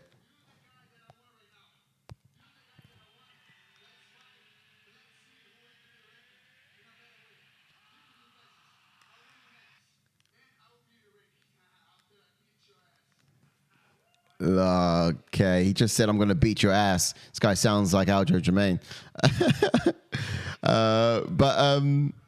Aljamain Sterling. Did you call out somebody? Yeah, I just missed it, though. If anyone's caught who that call out was, that'd be awesome. Love to hear it. I literally just missed it. I'm not sure who he called out. But Barry, yep, you saw it. Came up on screen. Thanks again for subscribing, man. Much appreciated. That's amazing. Let's see if we can get to 950. Let's see what's happening in the chats. So Barry says, who you guys got for the main event? Good question, Barry. Real good question. What about for me? Have you gone for Fiziev, Mr. Brown? Oh, I did deny. I did. I went for Fiziev. I've gone for RDA, man. I've gone for Anjos, man. I think I said by way of knockout as well. Another sort of title run. I think he's going to grapple a lot with Fiziev. Do you think so? But we saw what he did to Americano. So what's he going to do to Fiziev, man? This is true. I think Fiziev might find some holes in. Fizev's going to do it. He's going to do it quick. And I thought it's going to be a TKO by Fiziev within 3, or it's going to be a decision by RDA. And that's how I could put it down to be fair. One of the two things is going to happen. For Fiziev to get a decision, that would be immaculate, incredible. I just don't know if he can go that distance without, he can stuff the takedowns and it might survive for the initial couple of rounds. But after the round 3, I don't know. Is he still going to have that? I don't know. Some quick chats, then we'll get into some of the breakdown. But James says, to get to the UFC level, you need to know all aspects of MMA. But I'm saying the next guy that will stand out and change the sport will be the boxing dominant fighter with solid takedown defense. Whoa. Who could be like that at the moment, do you think? Because they exist. They do exist. Luque is a solid boxer. Great footwork, great movement, great hands. Takedown defense. It's not as tight, is it? Where does he sit? Top 5, yeah? Purely on his hands. I think for Luque to go to the next level, he does need better, not just takedown. It's not really the takedown defense. Because you can have the best takedown defense. You're going to eventually get taken down, I think. He just needs some better wrestling accolades. I think. I'm trying to think who else has got really good hands and needs some wrestling. But yeah, okay, no, it's a fair point. So what the point James is making there, like he thinks the next superior or evolution of fighter coming through is just going to be amazing with their hands, great with their hands, great boxing, and good takedown defense. I guess I'm more in the mind of like, I've seen wrestlers get further as of late in the UFC. Over boxers. That's happened a lot. Yeah. That's happened a lot recently. Wrestlers prevailing, right? Wrestlers prevailing. But I mean, here we go. Yeah. We're about to see that narrative now. We got Rafael versus Rafael, wrestler versus striker. This is the ultimate. Although RDA is pretty well rounded, he's got the great fundamentals on the feet as well as he is on the ground. But for Fiziev, as you guys know, very well rounded. Yeah, exactly that. So, but yeah, if he was going to find the edge or advantage in his fight, grappling would probably be the one on that. But interesting points, James. Honestly, man, you can probably see my cogs turning in my head like as I tried to go. Great, interesting chat, man. I love it. Ivan Nicholas said, fair to say Chase Sherman is the only man to give us a finish on the main card. The champ has a name and it's Chase Sherman. It's so metal. That's so metal. Like, I didn't win, let alone get a finish. Dana White's like, don't tell me I have to give this guy 50K. Do you know what I mean? I don't have to. Mate, please don't tell me this is the guy I need to give the fighter night to or the bonus to, knockout bonus to. Do you know what I mean? He's like, please don't knock someone else out so I don't have to give it to Chase Sherman. Surely. That's insane. What else is here? So we got fair enough to say. So James is scrambling to get back to the feet. These are massive holes in these guys' games. Maybe I'm crazy, but thinking this, I don't know. So he thinks scrambling to get back to the feet could be the hole in these two games of the guys. I think Fiziev's got great takedown defense. He's got great striking as well, and I think he can create some scrambles and explode. He can explode quite well. Got to get into the breakdown soon. Barry says, who did he call out? Yep. That's my question too. Called out Driscus. Cardro, thanks for that, Cardro. Cardro said that he called out Driscus. I didn't know that, but that's good to know. I know he called someone out and I missed it. But that's awesome. 1,000 subs soon. So don't forget about the originals as you catapult forwards 50K viewers and beyond. Uncle CC33, we cannot forget about you, my guy. Absolutely not. We won't ever. We've got a Discord group for like yeah, come on, man. We're like the super chats. You guys are unforgettable. Thank you so much for all your support to this point and beyond. Because man, we're about for it. We're gonna be here every Saturday. You know where to find us. We just won't always know where to find you, but you always know where to find us, and we will remember you. Yeah, for the new people that have just popped in. Yeah. Go and check out. We have Adrian Yanez on our channel the other day. Yeah. So go and check that out. That's it. Yeah, if you are new to the channel, just chiming on in. You heard it first from Ash right here. He said, go and check out Adrian Yanez. It's on Thursday. It's on the Fighter Q&A series inside our YouTube channel on our page. Pretty some cool stuff. And then I think Fiziev takes it, says Dylan St. Germain. And James also goes with Fiziev by KO. Or everything I said was BS. I predict these things. Okay. So let's have a look. So James says everything that James has been leading to comment-wise today is leading to Fiziev knockout. Did you say around? By KO. Everything. Okay. You think it's going to happen by KO. Now, I also got second round take KO. We'll see. But this is James staking his credibility on it. Otherwise, his whole argument of striking over wrestling could be null and void. But we'll see. It's really going to play out today. Let's get into some of the numbers. So Rafael Fiziev, pro record, 11 wins, 1 loss. He's got 7 KOs, 1 sub, 6 first-round finishes as well. UFC record, 5 wins and 1 loss. Now, he is on a 5-fight win streak and UFC debut in 2019. He has never been submitted. You hear that, RDA? This guy's never been submitted. Touch wood. Fighter style. Orthodox fighter, blue belt in Brazilian Jiu-Jitsu, often uses a lot of lateral movement early in the fights before sort of entering into range with his attacks. He loves to slip and rip his counter shots. He's so sick with those, especially with his left hook on his as well. He kind of like dips his head to the side, and so he can generate a lot of power with it as well. And he garners a lot of strength behind it, the way he sort of manipulates his body behind it. It's a little bit unorthodox. If he was in a gym and someone's teaching you how to punch, they wouldn't tell you how to punch the way he does it, but he's able to because he's just so good at the boxing. He understands different ways of getting the job done effectively as well, and so he just does it so well. Now, he throws dangerous kicks loaded with a lot of torque to the body and to the legs. He's a pressure fighter. He's not afraid to get into your face as well either. He unloads a lot of his combinations, and then he slides out of range at the right moment. And that's going to be so key in something like this. Get off his offense and then get out of there. Don't leave his hips there for the taking. But he's lethal with his extended combinations, putting both kicks and hands together beautifully. That is Rafael Fiziev. RDA, pro record, 31 and 13 losses. He's got a UFC record of 20 wins and 11 losses. Got 5 KOs, 10 subs, 9 first-round finishes. Former lightweight champion, 1 defense, 1 sakash. He's on a 2-fight win streak. Second most fights time in the UFC, over 7 hours. Wow, that's insane. And his debut was back in 2008. This guy's been on the scene forever and a day. Forever and a day. Before I get to fighting style, you said something, Ash? No, I was just saying, can you hear me okay now? I'll put my headphones in. Oh, I thought your headphones were in the whole time. No. I can hear you perfectly now. You should have done it from the start, from the get-go. What happened? I was just in a rush. Oh, okay. Wait, you put your seatbelt on at least, I hope? Yeah. I trust you did. Yeah, it's on. Yeah, sorry. All right. Now I can hear you really well now. Fighting style for RDA.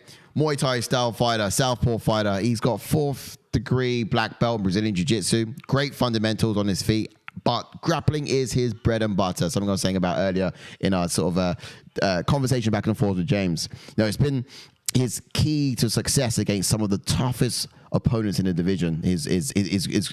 His grappling credentials, and I mean that. And take note, and I'll say that once again, just for you, James. His grappling has been his bread and butter, but it's been his key success against some of the toughest opponents in the division. Because yes, he can stand and bang with him, but it's his ability to take him to the ground. And I think that's probably where your argument comes in, saying that they should have a better takedown defense. However, it has been so key for him to get to where he is today, his grappling credentials. But yeah, he's very difficult to hold someone with his grappling pedigree down. He's great at coming up on top of in the scrambles as well. And when standing, he's actually menacing body kicks as well, which his opponents aren't too happy about. Great body kicks. Yeah, strong, aren't they? But yeah, look, he's able to throw out of the southpaw stance as well as the orthodox stance, which makes it an extra delicious problem, I guess, for his opponents. But his fast left hands, his left-handed power shots that land straight down the pipe, they require little setup, and that's what makes them so quick, A, and also so B, so lethal. So that is your fighting style for RDA. But if I was to sum it up, guy's got great fundamentals standing up. Bread and butter is the ground game. I imagine he's going to want to get this to the ground pretty soon. And it's just something everyone's been talking about. I just hope Fiziev doesn't panic. You know? Key to victory, man. Yeah. He should have this. He mixes it in so well, RDA. Like, he can strike. Grapple. Remember, everyone's forgetting this is a 5-round fight. It is. Even if RDA doesn't succeed rounds 1, 2, and 3, obviously if it goes that far, then RDA will still be relentless with the takedown attempt. Championship rounds. So I'm hoping if he gets out these rounds, then he can wear on him in the championship rounds 4 and 5. Obviously, if it goes that far. Yeah, no, 100%. He could, and if anyone could do it, it's this guy. Let's walk you through some quick expectations for Fiziev then. I'm not sure how much we'll be able to get through, but the fight's going to start shortly. Buffer's introducing them both. So Fiziev is going to be the faster fighter. Let's get that straight. He's going to be quicker in and out and make RDA miss potentially. His main priority is going to have to be keeping his hips concealed. He's going to make sure they're inaccessible for RDA to get the takedown.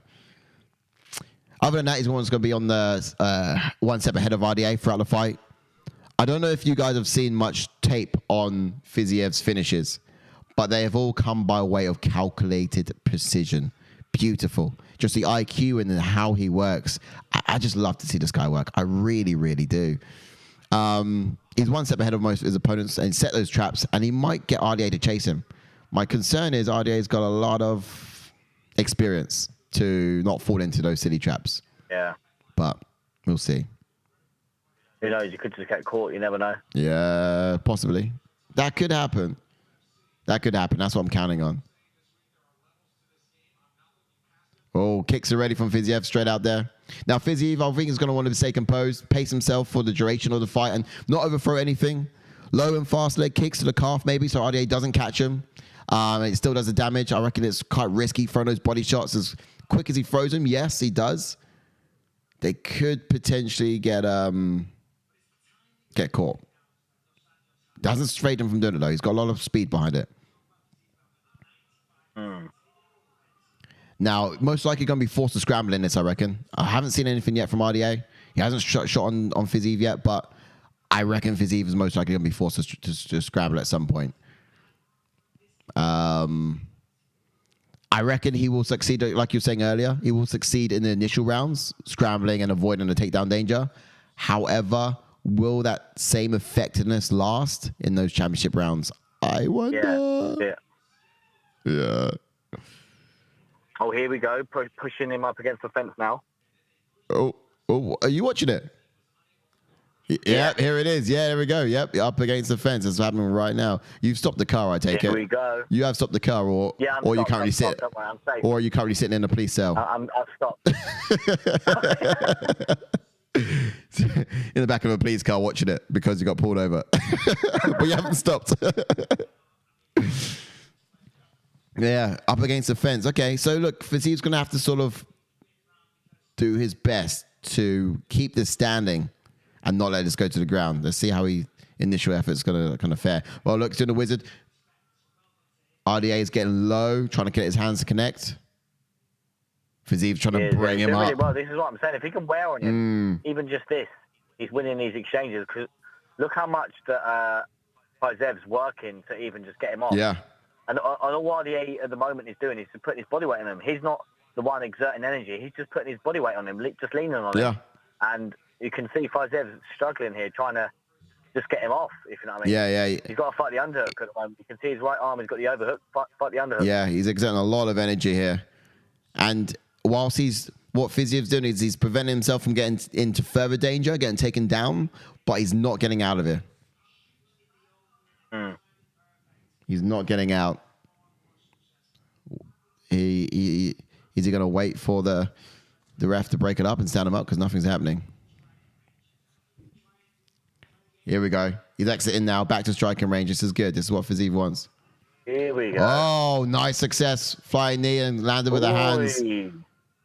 My concern is, I looked at when the last time RDA got knocked out. Was it Alvarez who knocked him out? Took the belt off him? Oh, Eddie Alvarez, really? I believe so, yeah. He took the belt off him back. What, is that when he lost the belt as well? That's crazy. He last got knocked out by Eddie Alvarez. That was the last time he got knocked out. Yeah, it was years ago. See if I can find it here.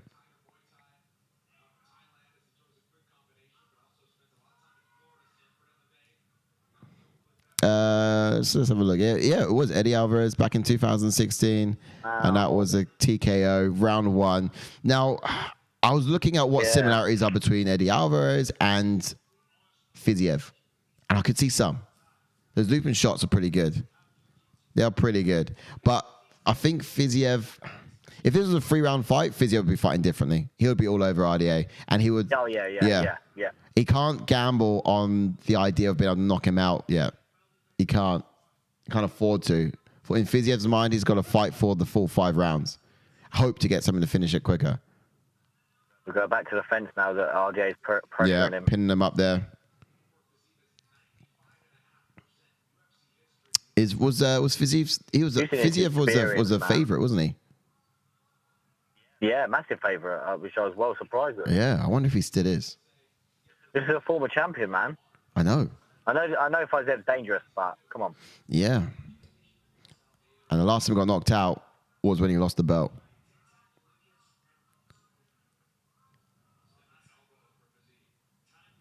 Let's get in the chats. I'm missing the boys. And the girls, if there's girls here too. Let's see. All right, so here's some conversations. We've got Dylan says, I think Rafael takes it. KO by everything I said was, okay. Israel Farrell. So he says, RDA was literally fought Khabib, Usman, Ferguson, Covington, Nate Diaz. He's not losing unless Fiziev is future champ material. Okay, you hear that, Ash? Yeah, I heard that. Some certain facts here from Israel Ferreras. He seems he's doing really well standing with RDA at the moment. Just if he gets to the grappling, RDA is going to win it. But this is the early rounds where Fiziev's fresh, and he's got the strength to obviously defend his takedowns and shrug him off. Yes. But you think when he gets around 3 and 4, because every time they separate, Fiziev's throwing kicks with bad intentions, flying knees, as we've seen there a couple of times, big looping shots. When it gets to these latter rounds 3 and 4, when RDA is still pushing forward, then we're going to see. Okay, I hear you. I think round 3 and 4, I think you're right. That's when we're going to start seeing the margins or the gaps, or they're sort of emerging, the clear advantages or disadvantages emerging. I think you're right. But at the same time, I feel like someone like Fiziev is going to deploy clock burning tactics. He's going to try to burn the clock best he can. Maybe complain over an eye poke or something, get kicked in the nuts, that kind of thing. Those sort of tactics to complain to the ref to say, hey, man, look, what's this going on?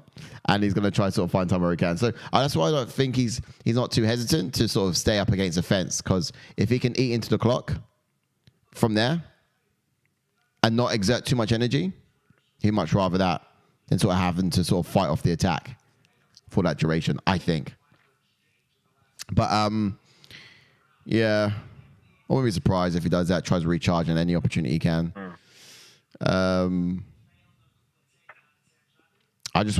Even if he gets taken down, he just can't panic. Stay composed. RDA's really stick on the ground. He'll cause panic, land some elbows, get you to turn, give up your back, and then he'll just start working from there. You know? Oh, you're the one that's mentioned an eye poke now, for God's sake, Si. Oh, yeah, look at that. Here it is. It's happened. It's just happened for me. See what the chats are saying while we see out that live poke. You didn't ask Yanez my question, Si. Oh, James, are you sure? Oh, no, we did. We did. You asked me last time, and I popped it in the... Yes, we did. That's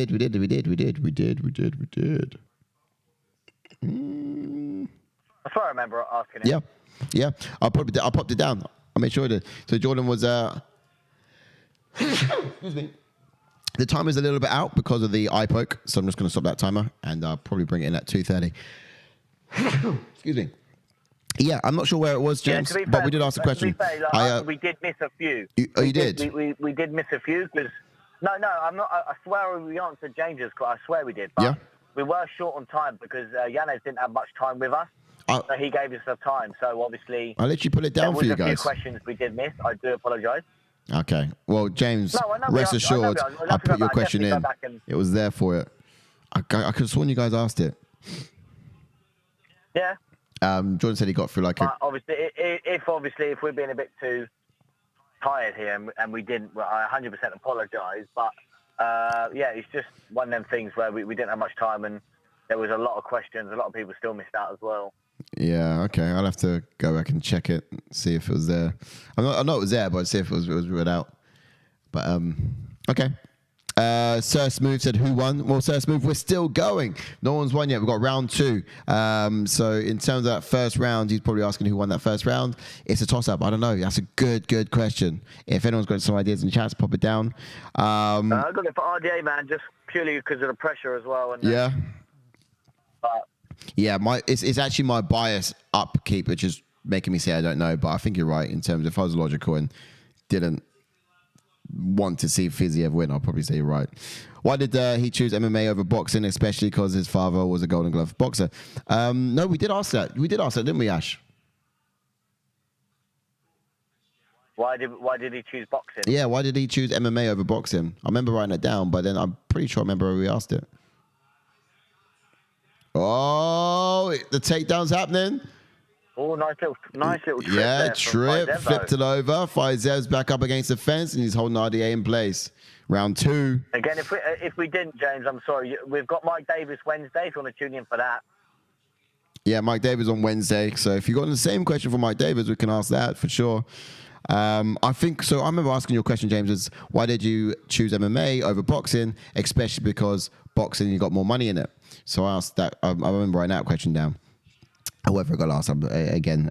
I'll go back and check that. Post-fight show live from the Goal. Post-fight show live from the Goal. Is that supposed to say gulag or something? Is that because you're in prison, Nash? Down in the gulag. Israel Farrell says, I just feel like RDA has seen and fought the best game plans and athletes of the highest level. He has adapted and evolved. Fiziev is a Padawan. Love that, Israel Farrell. Hey. He thinks Fiziev is too new coming through. Dangerous, man, but like you said, RDA's been there and done it, man. He has. He's been in there. He's hung in there with some of the biggest dogs in the division. He got knocked out last by Eddie Alvarez back when he lost the belt. I thought that Fiziev could do something that hasn't been done in a long time and get a knockout. I completely see Israel's points here, but he's found a shot. Fiziev's another one landed there, right? Not bad. So for my expectations underneath RDA, what I was saying was that I thought he would be playing body kicks for body kicks. Every time Fiziev throws, he'll throw it like for like. You know, I can see RDA trying to find an advantage in the matchup by mixing the element of the takedown, of course. Naturally, we all thought the same thing. Because he's just too strong in those grappling exchanges and he can exploit like a bit of a weakness there. But do you reckon there's some stubbornness behind RDA wanting to stand with Fiziev? I don't know. Maybe he's trying to prove a point, show something.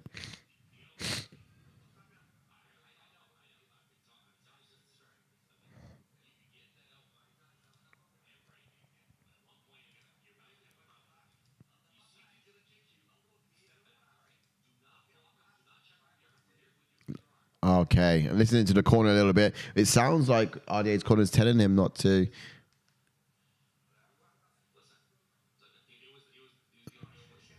It's about the kicks.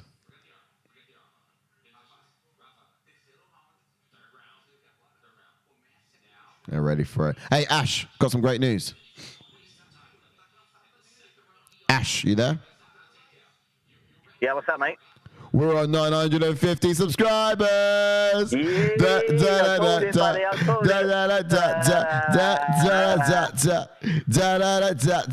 That's awesome, guys. Thanks so much for the subs. We actually appreciate it. We love it. We love doing this. every Saturday night. I come back from somewhere else, and I'm here for you, for sure. Great company, great people. We are now into round 3. Timer's on the way. Oh, great up kick there from Fiziev. Oh, hands are swinging hard. So RDA's got like a bloody elbow. Well, I can't remember. I'm not sure how that happened. I think it's really bothering him.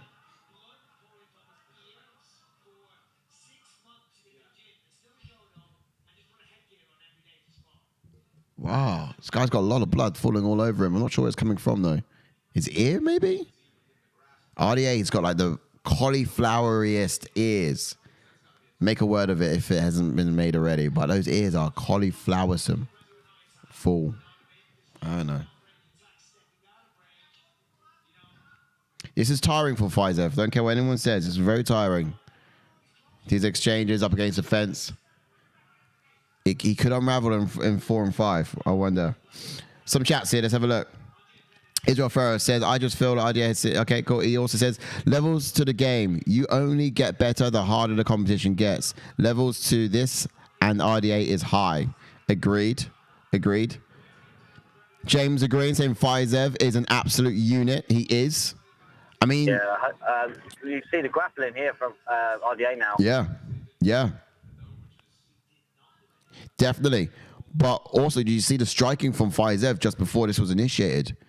He was tagging RDA hard. Oh, don't do that, Fiziev. You're looking at the clock, and I hate that. I hate when fighters look at the clock. But damn it, Father Time is undisputed. That says Israel Ferreros. Not bad. Here we go.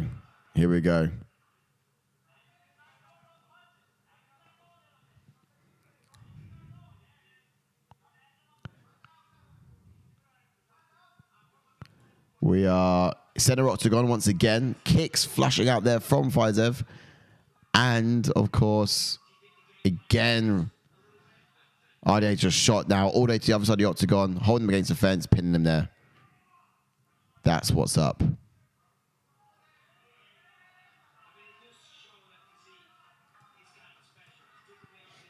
Mate, the fact he's hanging in there is something significant about Fiziev. How are you calling these rounds, guys? These ones here, I feel like strike-wise, let's see what the numbers say. Apparently, total strikes, Fiziev is up. 61 to 56. Live numbers, 63 to 56. So it looks like now. I don't know. What's your take on this? Because I'm a little bit perplexed.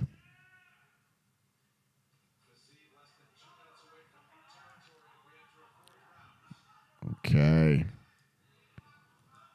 Any moment now, guys, we're going to see how Fiziev really reacts when things are tough. But he still looks fresh. Look at the guy. He's moving well.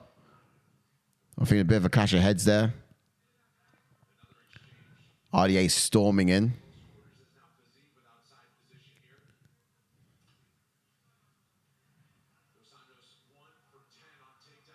RDA's hanging in there, man. He generally is. Sorry, Fiziev's hanging in there. He is. He really is. And the fight is standing. It's not on the ground. I feel like RDA's only run the rounds where he's managed to get Fiziev down. Which was what, 1?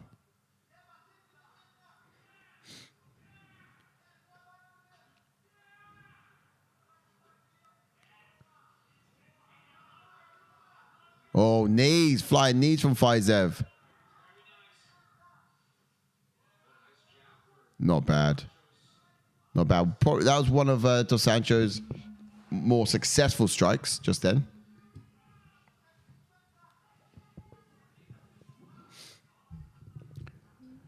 Great movement. See, Fiziev is exciting to watch as a fighter, but he gets far more exciting when you slow him down. If you watch this guy operate in slow motion, it's like he thinks so fast, you can't catch it until you slow everything down. You sort of see the mechanics and how he thinks and how he works. It's something else. So he's got a lot of jittery movements there with the hands, giving RDA something to think about. Leg kicks are there. Off. And we're coming to a fourth. Here we go. Untouched territory for Fiziev. He's not been here before. I wonder what that means. Are you watching it, Ash? Who'd you give that round to? Mate, I really don't know. That was actually one of the closer rounds for me. Yeah. I've actually just checked my picks. I've got 4th round submission for RDA. Oh, have you?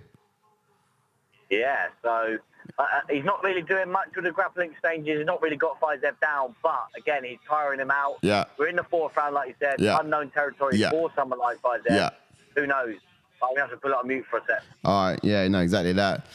Let's have a look at some of the stats here. So we've got James just asking for the stats where you've seen them live. So these are the live now stats on the UFC website, James. It's telling us that we've got 77-70 in favor of Fiziev. Let's bring it back. All right. So RDA's corner is telling him to stay well clear of the kicking range because that's how Fiziev looks good, getting those kicks off. But we're going into the 4th round and he still looks like he's there. What about you guys? Are you pleased about what you've seen here with Fiziev? Has he performed adequately? I think he's hanging in there pretty well.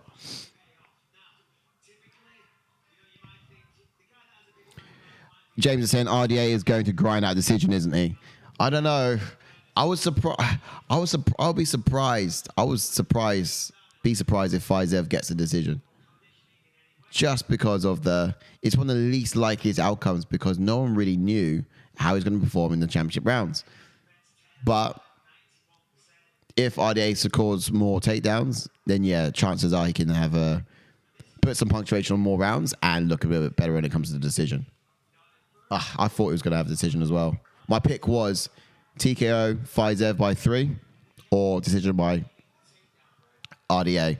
And I'll be amazed if Fiziev gets the decision. Dead amazed. Oh, nice with the hands.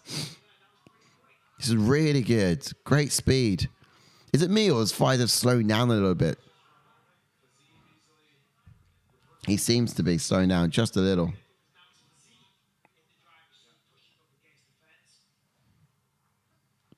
He's moving well.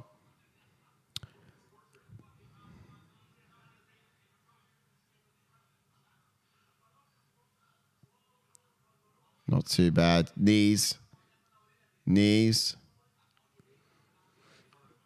I don't know. How are you guys thinking this is going out so far? Who's up on the cards? Because I was sort of between on my attention. I don't know who's got which round.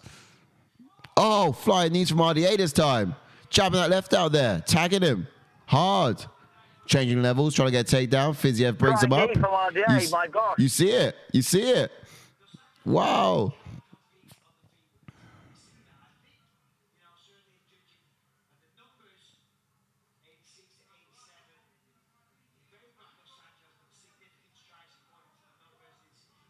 Ooh. Very close is what they're saying. Very close in terms of the numbers. I'm seeing 89 to 93. Got RDA against the fence. Unheard of. Yeah. In terms of total strikes, it seems to be switching the other way. It seems as though total strikes are going in favor of RDA now.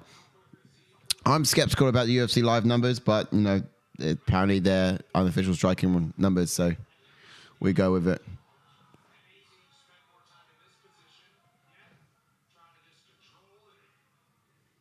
Not too bad. Now, with that technique from Fiziev, I imagine he was just burning time, burning the clock, trying to get some spare time, hold him against the fence. Doesn't have to put up with fighting off the danger or his own offense for some time. Recharging, that's the word I'm looking for. But here he is now, back to work, doing what he does best. Center octagon, not too bad, moving really well. Throwing those looping shots. Yo, it's pretty good, but I don't know. Oof. I see Fiziev just being a bit of a brawler, fighting, tough guy. I'm not seeing him being a cerebral fighter I've known him to be before. Fatigue is kicking in, though. Oh, and it gets him down. Wow. Wow. Wow. That's madness. He is definitely getting... Fatigue is kicking in. And it only took majority of 4 rounds. You know? Another round and a bit. He could have been there. Less than a minute left as we sort of cruise down to a close. RDA is trying to peel him off the fence, but Fiziev is just trying to bide his time. Catch his energy, see it out, I think. Looking at that clock now, I imagine Fiziev just wants to see it out. Controlling the hands there, not bad, nice. 25 seconds left here. Still plenty enough time for RDA to work, but he can't get him off that fence. And Fiziev is just trying to catch his breath. Leave him alone. Let him breathe.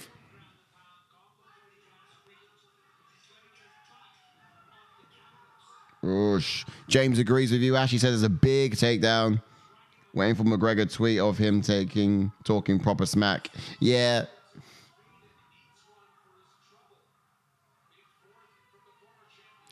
Round's done. Going into round. That was a big round for RDA there. Huge round. Huge round.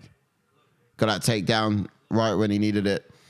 But Fiziev just needed to catch his breath. So for the duration of that round, he was happy to see it out. Israel Ferrov says, waiting for Conor McGregor to sort of tweet, talking proper smack again. And then James says, when the sun comes out, the fight slows down. Yeah, it's getting brighter here, can't you tell? It's literally brightening like the whole horizon. We get the whole sunrise over here, so the horizon's lighting up significantly brighter at the moment, and I need to probably turn that IO down. Let's have a look. There we go. Gets too bright otherwise. All right, next up. Then we've got James saying big takedown. Israel Ferrero says, Conor, make Fiziev... Oh, hold on, let's get this timer ready. Round number 5 ready. Make Fiziev lean back like the Matrix and hit him with that tasty axe kick. Yeah. Oh, no, I've missed that timer. Damn it, 5 seconds out. I have to get to 4:30.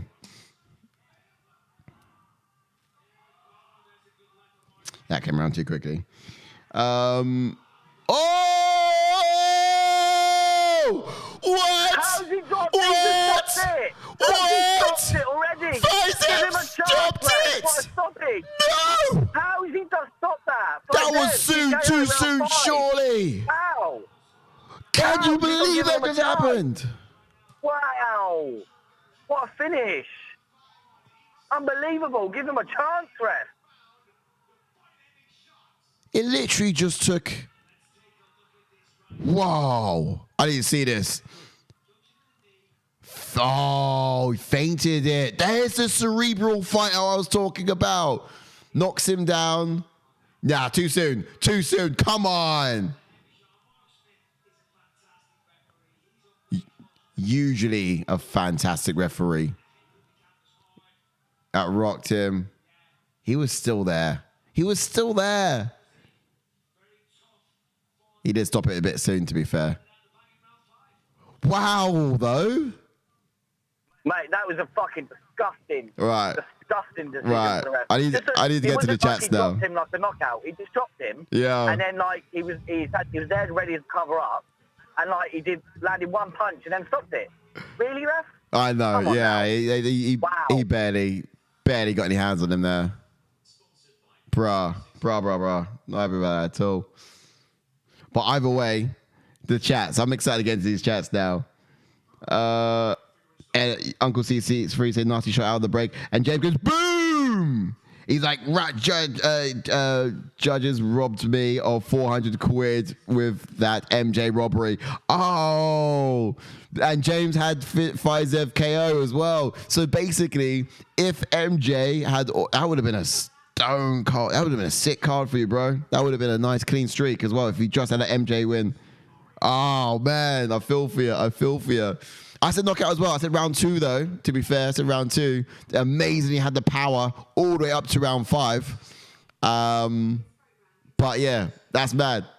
I wonder if by decision that would have gone to RDA if it was going to go to decision. And had one more round on it. I wonder. Let's have a quick cheeky look at what those numbers would have said. So looking at the strikes, total strikes would have gone over to Fiziev. Significant strikes again to Fiziev by quite some way. Takedowns to, of course, RDA, but only the 2. Now, I wouldn't judge a fight based on strikes alone. As we've seen, the significant striker tonight hasn't always come out as winner. But nonetheless.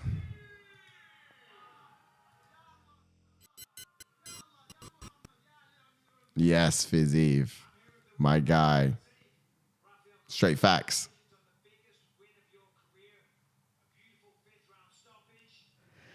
Fiziev, let's go, man. Let's go, man. Let's go, man. I'm happy with that. I'm happy with that. Wait, you said RDA, didn't you? Oh, come on. I got to look at this fight. I got to look at this card. Oh, damn it. My battery's dead on my phone. Do you reckon you can get up the Picks app and call out the winners of the app, Ash? Ash. Not at the moment. I'm driving. All right.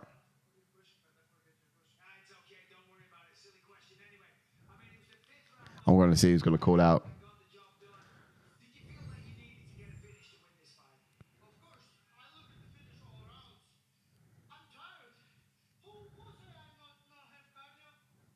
Who say I don't have cardio? Everyone looks around. By me. Come on, listen to you, bro. You can barely breathe. You have no cardio. Well, clearly you do.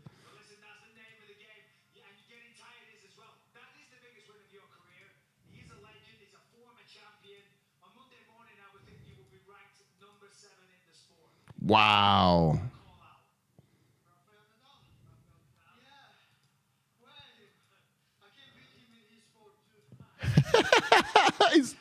he's calling out all the Rafaels.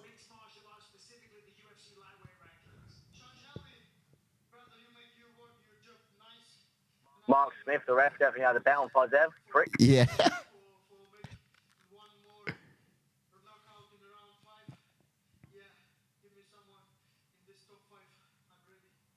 Oh, he's calling for top 5. Oh, yeah, we got rankings after this. We do have rankings after this.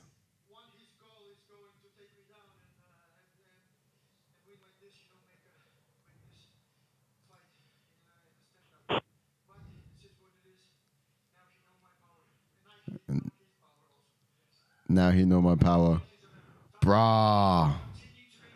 Look at that. He is... Right, Mr. Brown, I'm going to shoot now. But enjoy the rest of it. No problem. And everyone in the chat, thank you again. No worries. Thank you again. Before you go, Ash, you're not doing the rankings? Oh, no, that's what I mean. I can't get nothing up because I'm driving now. Oh, okay, cool. All right, well, I'm going to get the rankings screen. I'm just trying to think who's top 5 for someone like Fiziev. Well, here we go. Like, I don't know. He's fought Moicano, hasn't he? He's fought... who else? What other names are there? Magny. No, he wouldn't be able to go for Magny. Edwards. It's lightweight, right? Yeah, he needs to go for... Oh, he changed class, didn't he? I don't know, maybe Magny? Sorry, well, not... It's lightweight, though, isn't it? Edwards, sorry, Leon Edwards. No, is it not lightweight? What, he's fighting at now? Yeah. What is he going to fight in? Yeah, it's his lightweight division. Yeah, lightweight. Oh, yeah, it is in the lightweight division. Okay, so who's next in the lightweight division? So how did he fight? Oh, okay, he would have fought them at different class entirely. Yeah, because he went to welterweight and then jumped back down. Thank you, everyone that's been there. I'm going to shoot now. But yeah, enjoy Sai taking you through the rankings for RDA. Yeah. But I'll speak to you soon. All right, Ash, peace out, bro. Thank you, guys. Thanks for being there, overweight, and catching the flip flop. All right, cool. Let's get some of the chats up, and then we'll get into the rankings for this fight. But that's madness. Absolute madness. Did you expect that happening? Did you see that happening? Oh, I don't know. Not me. I kind of thought it was going to happen a bit sooner, to be fair, but what happened 5th round? That's madness. Uncle C33 says, good stuff, Si. Held it down, bro. Catch you later. Peace out, Uncle C33. Thanks again for being along for it, sticking that out. Yeah, honestly, a true one, absolute real one. You are. Then we've got James saying Ash been spinning around London for 4 hours. Fucking hell. Dylan St. Germain said, boys, I've managed to come first on the fight picks again. So SB's, so that's back-to-back number ones on fight picks last week and this week. No way. Have you beat me, Dylan? I thought I was the number one. The champ had a name, and it's Dylan St. Germain. Oh my God, that's hilarious. That is hilarious. The champ has a name, and it's Dylan St. Germain. Okay, we'll remember that one. But no way did you beat me, because I was number one in the picks. I was literally just on top. My battery's dead on my phone, so I can't even call it out now. That's madness. And that's actually looks a very good play. Yep, so that's made into the chats. Let's get into the rankings and see what it look like for this card. Okay, so here's the rankings for the cards. Excuse the screen because we don't have the other one in today, because you know what happened with Ash. He had to pop away, so he's not here with us. But I'll tell you what, if I was to do something like this, I might be able to fix it. So let's get in the chats who you think should be next up on the card. Who should be next here? Who is it that should be having the next win, the next fight, even for Fiziev? He's talking about a top 5 guy. He's calling out someone in top 5. Who would that be? Who should that be? There we go. Just got to move this up. There we go. That fixes it. Okay, let's have a look. So he says top 5. So what? Got Michael Chandler. He's got Makhachev. He's got Justin Gaethje. Makhachev's already matched up. That Beneil Dariush Makhachev fight, is that ever going to happen? I think Beneil Dariush could be, if that Makhachev fight doesn't happen, Beneil Dariush would be perfect for him for Fiziev. I mean, he's coming in to this weight class. He's already jumping straight in at number 7, most likely in the division. What's next for him would have to be someone in that top 5. So yeah, look, I wouldn't put it past that. I think that would be a reasonable next step for him. I'd like to see that happen. For RDA, what's next for him? A good fight for him to do. He's already fought Tony Ferguson, hasn't he? I mean, that would be a good fight to see again. I wouldn't mind probably watching that back, just because I don't know who else Tony Ferguson can fight. That's of that same sort of era, that legend fighter. That's what I want to see with Tony Ferguson. Another like legend fighter, ideally. That would be decent. But yeah, we'll have to see what that matchup comes to bring. He's fought everyone that needs to know. What happens? When does he hang up the gloves? I don't know. But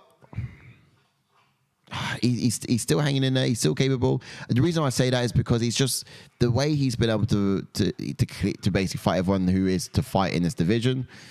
I'm just stuck to think about who else is worth fighting. Who else to go for? Conor McGregor. McGregor Fiziev will be a good fight to happen at some time. You know, Fiziev will take it. You know he would. And Conor McGregor's not in top 5, no. But Conor McGregor's got some beef going on with him over Twitter, so I'm pretty sure he can probably bargain for a fight should Fiziev get high enough. I think what Conor McGregor's going to bank on doing is just wait until Fiziev gets high enough before really upping the ante and hope to get that fight to happen. Israel Ferrell says versus Justin Gaethje, but Ivan Nicholas saying Beneil or Justin Gaethje. So there's some good options, yeah. If that was to happen between the two, so we could have, of course, Fiziev jumping in against Gaethje or Beneil. Yeah, like I said, if that Makhachev-Beneil fight's not going to happen, Beneil will be a good matchup in my opinion. But yeah, that Justin Gaethje's one not too silly either. Justin Gaethje's top 3 though. Who else is waiting, knocking on that door for Gaethje? I think there'll be a few people will be pretty pissed if he jumped in the queue ahead of him. So Beneil Dariush, for example, he's well deserving of being up there, as is Makhachev as well, who sits in at number 4. These guys deserve to be that top 3 opportunity, even that title belt run, far sooner than Fiziev does. So if Fiziev gets another fight and jumps above them, that could be a little bit of a Bit of a piss take, I imagine. Israel, Ivan Nicholas saying RDA versus Armen or Gamrot. That could be good. Who did RDA recently fight? He fought Moicano, didn't he? But that was a while back. Gamrot could be good. And Armen, Securian. Oh, that could be decent. RDA is effectively just become a gatekeeper now for that the upper echelon of the division. I don't see anyone else. I mean, before, it was Tony Ferguson, but he's a lot of people getting through him a little bit too easily for my liking. RDA could be that next gatekeeper for those guys to really be approved as top end of the division worthy. That's my picks. That's what I'm saying on that one. I think that's some pretty good shouts, some pretty good ideas there. Thanks, guys, for chiming in and help me out in the chats on that because, some strong thoughts on it. Some strong thoughts on it. All right, back to solo screen. Okay, cool. So what happens next from this point? We are about to wrap up the show. So at the end of it, thanks again, guys, for chiming on in. We've had a lot of fun. Ash was here as well. JK, again, wasn't here. He misses you guys. He is sorry that he weren't here, but he will be back here next time. So don't worry. We'll see him again. Subscribers-wise, thanks for subscribing. If you haven't done already, please subscribe and like to the channel. We hit 950 today, but we seem to have gone down by just one subscriber. So obviously a massive accident has happened there. But either way, do subscribe. Get us back up to that round number because I have a bit of an OCD and I like working with some round numbers. I do. The only other thing to talk about in terms of the recap of tonight's card, I'll quickly jump into that and then we'll wrap up and we'll say goodbye from there. And then we'll sign out and let you guys know what's coming up in the week in terms of what's next. Oh man, that sun is so bright. Okay, cool. So we are here with, let's just do the same thing I had to do with that screen. Bish, bash, bosh. Nicely. So, look, first up on the card, what happened? We had the first fight against Mullarkey, Jamie Mullarkey versus Michael Johnson. Now, that was a win from Jamie Mullarkey. It was a split decision win. Now, that first fight on the card upset a lot of you. I'm talking to you directly, James. I know you was a little bit upset by that one. It was a full three-round fight. And, Jamie Mullarkey came out on top, and this was in the lightweight division. Now, I know it was close and was a split, and some people did get upset by it, but I wasn't complaining because I went for Jamie Mullarkey in that fight anyway.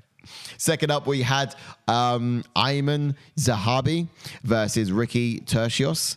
Now, Ayman had won that fight. That one annoyed me the most. I did have Ricky down to be winning this fight, but mainly because Ayman had ran for a lot of it. He had a strategy coming in. He knew exactly how he wanted to see out this fight, and he stuck to it, didn't deviate from the plan 1 second, and it was boring, wasn't fun, but it just was his way to win. And look, fair play to you at the end of the day. If you at the end of the day, you want to be, you got a job to do. You got to win. You got to make your way up the card, up the rankings, and do the best you can. So again, fair play to the guy for doing what he had to do to get the job done.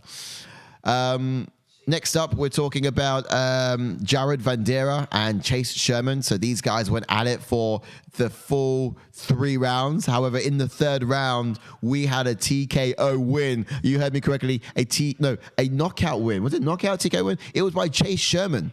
Chase Sherman actually brought his hands to the fight today.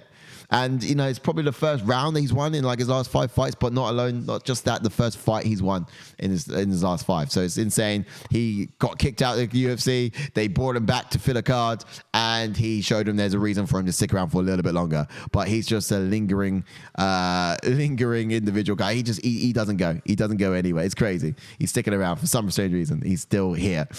But that'll be a fun one. In the chats, you guys entertained me when you said Sam Alvey versus Chase Sherman. Loser leaves UFC. Look, let's just chuck a whole mosh pit of those guys together. Vanderaa, Greg Hardy, bring him back just for this exhibition. Sam Alvey, Sherman, them all battle it out, and the losers go. But these cards need them sometimes because they can bang, they can knock out, and they can fill space. Next up, we had out the bantamweight division side Nurmagomedov fighting Douglas Silva de Andrade. Now, this went the full duration as well. Side Nurmagomedov throwing a hell of a lot of spinny shit and basically catching Douglas on a few of those occasions. Douglas bringing the power, but not enough to put Side Nurmagomedov away. He stayed just distant enough to get off his offense and just find more canvas and stay away from the dangerous guns of Douglas Silva and Andrade. But he did see some success in the takedowns and on the ground. Nurmagomedov did, but a lot of the success came from those kicks that he had and keeping it at range. Next up, we had Caio Borralho versus Armen Petrosyan. Now, this was a win for Caio Borralho. Again, a full 3-round fight, went all the way to decision. Caio mixed it beautifully up with his wrestling, his takedowns, and his hands. I would have liked to see him stand and bang a little bit more with his hands. However, he lent more on the takedown ability. And his sort of grappling to pedigree, and rightfully so. He saw the advantages there, and he took full advantage of what he could get his holds on, his hands on, and he edged it in that particular department. But he's an exciting striker otherwise, and I thought he could have done more in the feet. But Petrosyan is also a dangerous striker, and there was a lot of risk with that. However, the job was done via decision due to the diversity in Caio Borralho's offense, being able to mix up with takedowns and striking. Finally, you all saw it here first. It was Rafael Fiziev versus Rafael dos Anjos. Now, with Fiziev, of course, he was in there for 5 rounds. He went further than any of us thought he could go before. We all thought it would be done within, I personally thought if he didn't do it in 3, he's going to have gas tank issues and not the cardio to go to duration. He's never gone this far before, the furthest he's ever gone, and he done it with a knockout in the 5th round too. The guy's still got power. The way he manipulates his body and moves that power behind each of his strikes that he throws is just something to marvel at. And Rafael felt the full brunt of it as well, as he sort of received a kick, left hook, right hook, and to the chin and down to the ground. But yeah, look, super impressive to see that happen in the 5th round. And there he was there calling out people on this stage and just saying that he's worthy of the top 5. He's worthy to be in the top 5 in the lightweight division. But that wraps it up. That is the full rundown of the card. I hope it was exciting. My knockout of the night for me, I might say it was actually Chase Sherman, just because the ending sequence to that bout was hands heavy, and it was impressive. I can't believe I'm saying this, but my knockout of the night was Chase Sherman. Now, my fight of the night, it's got to be the first one on the card. Michael Johnson versus Jamie Mullarkey. Absolute bangers were thrown there. Split decision, but that just says to the degree of which these guys were going at it. It was so close, so tough, so interesting. And then finally, of course, I have to say something about the Fiziev fight.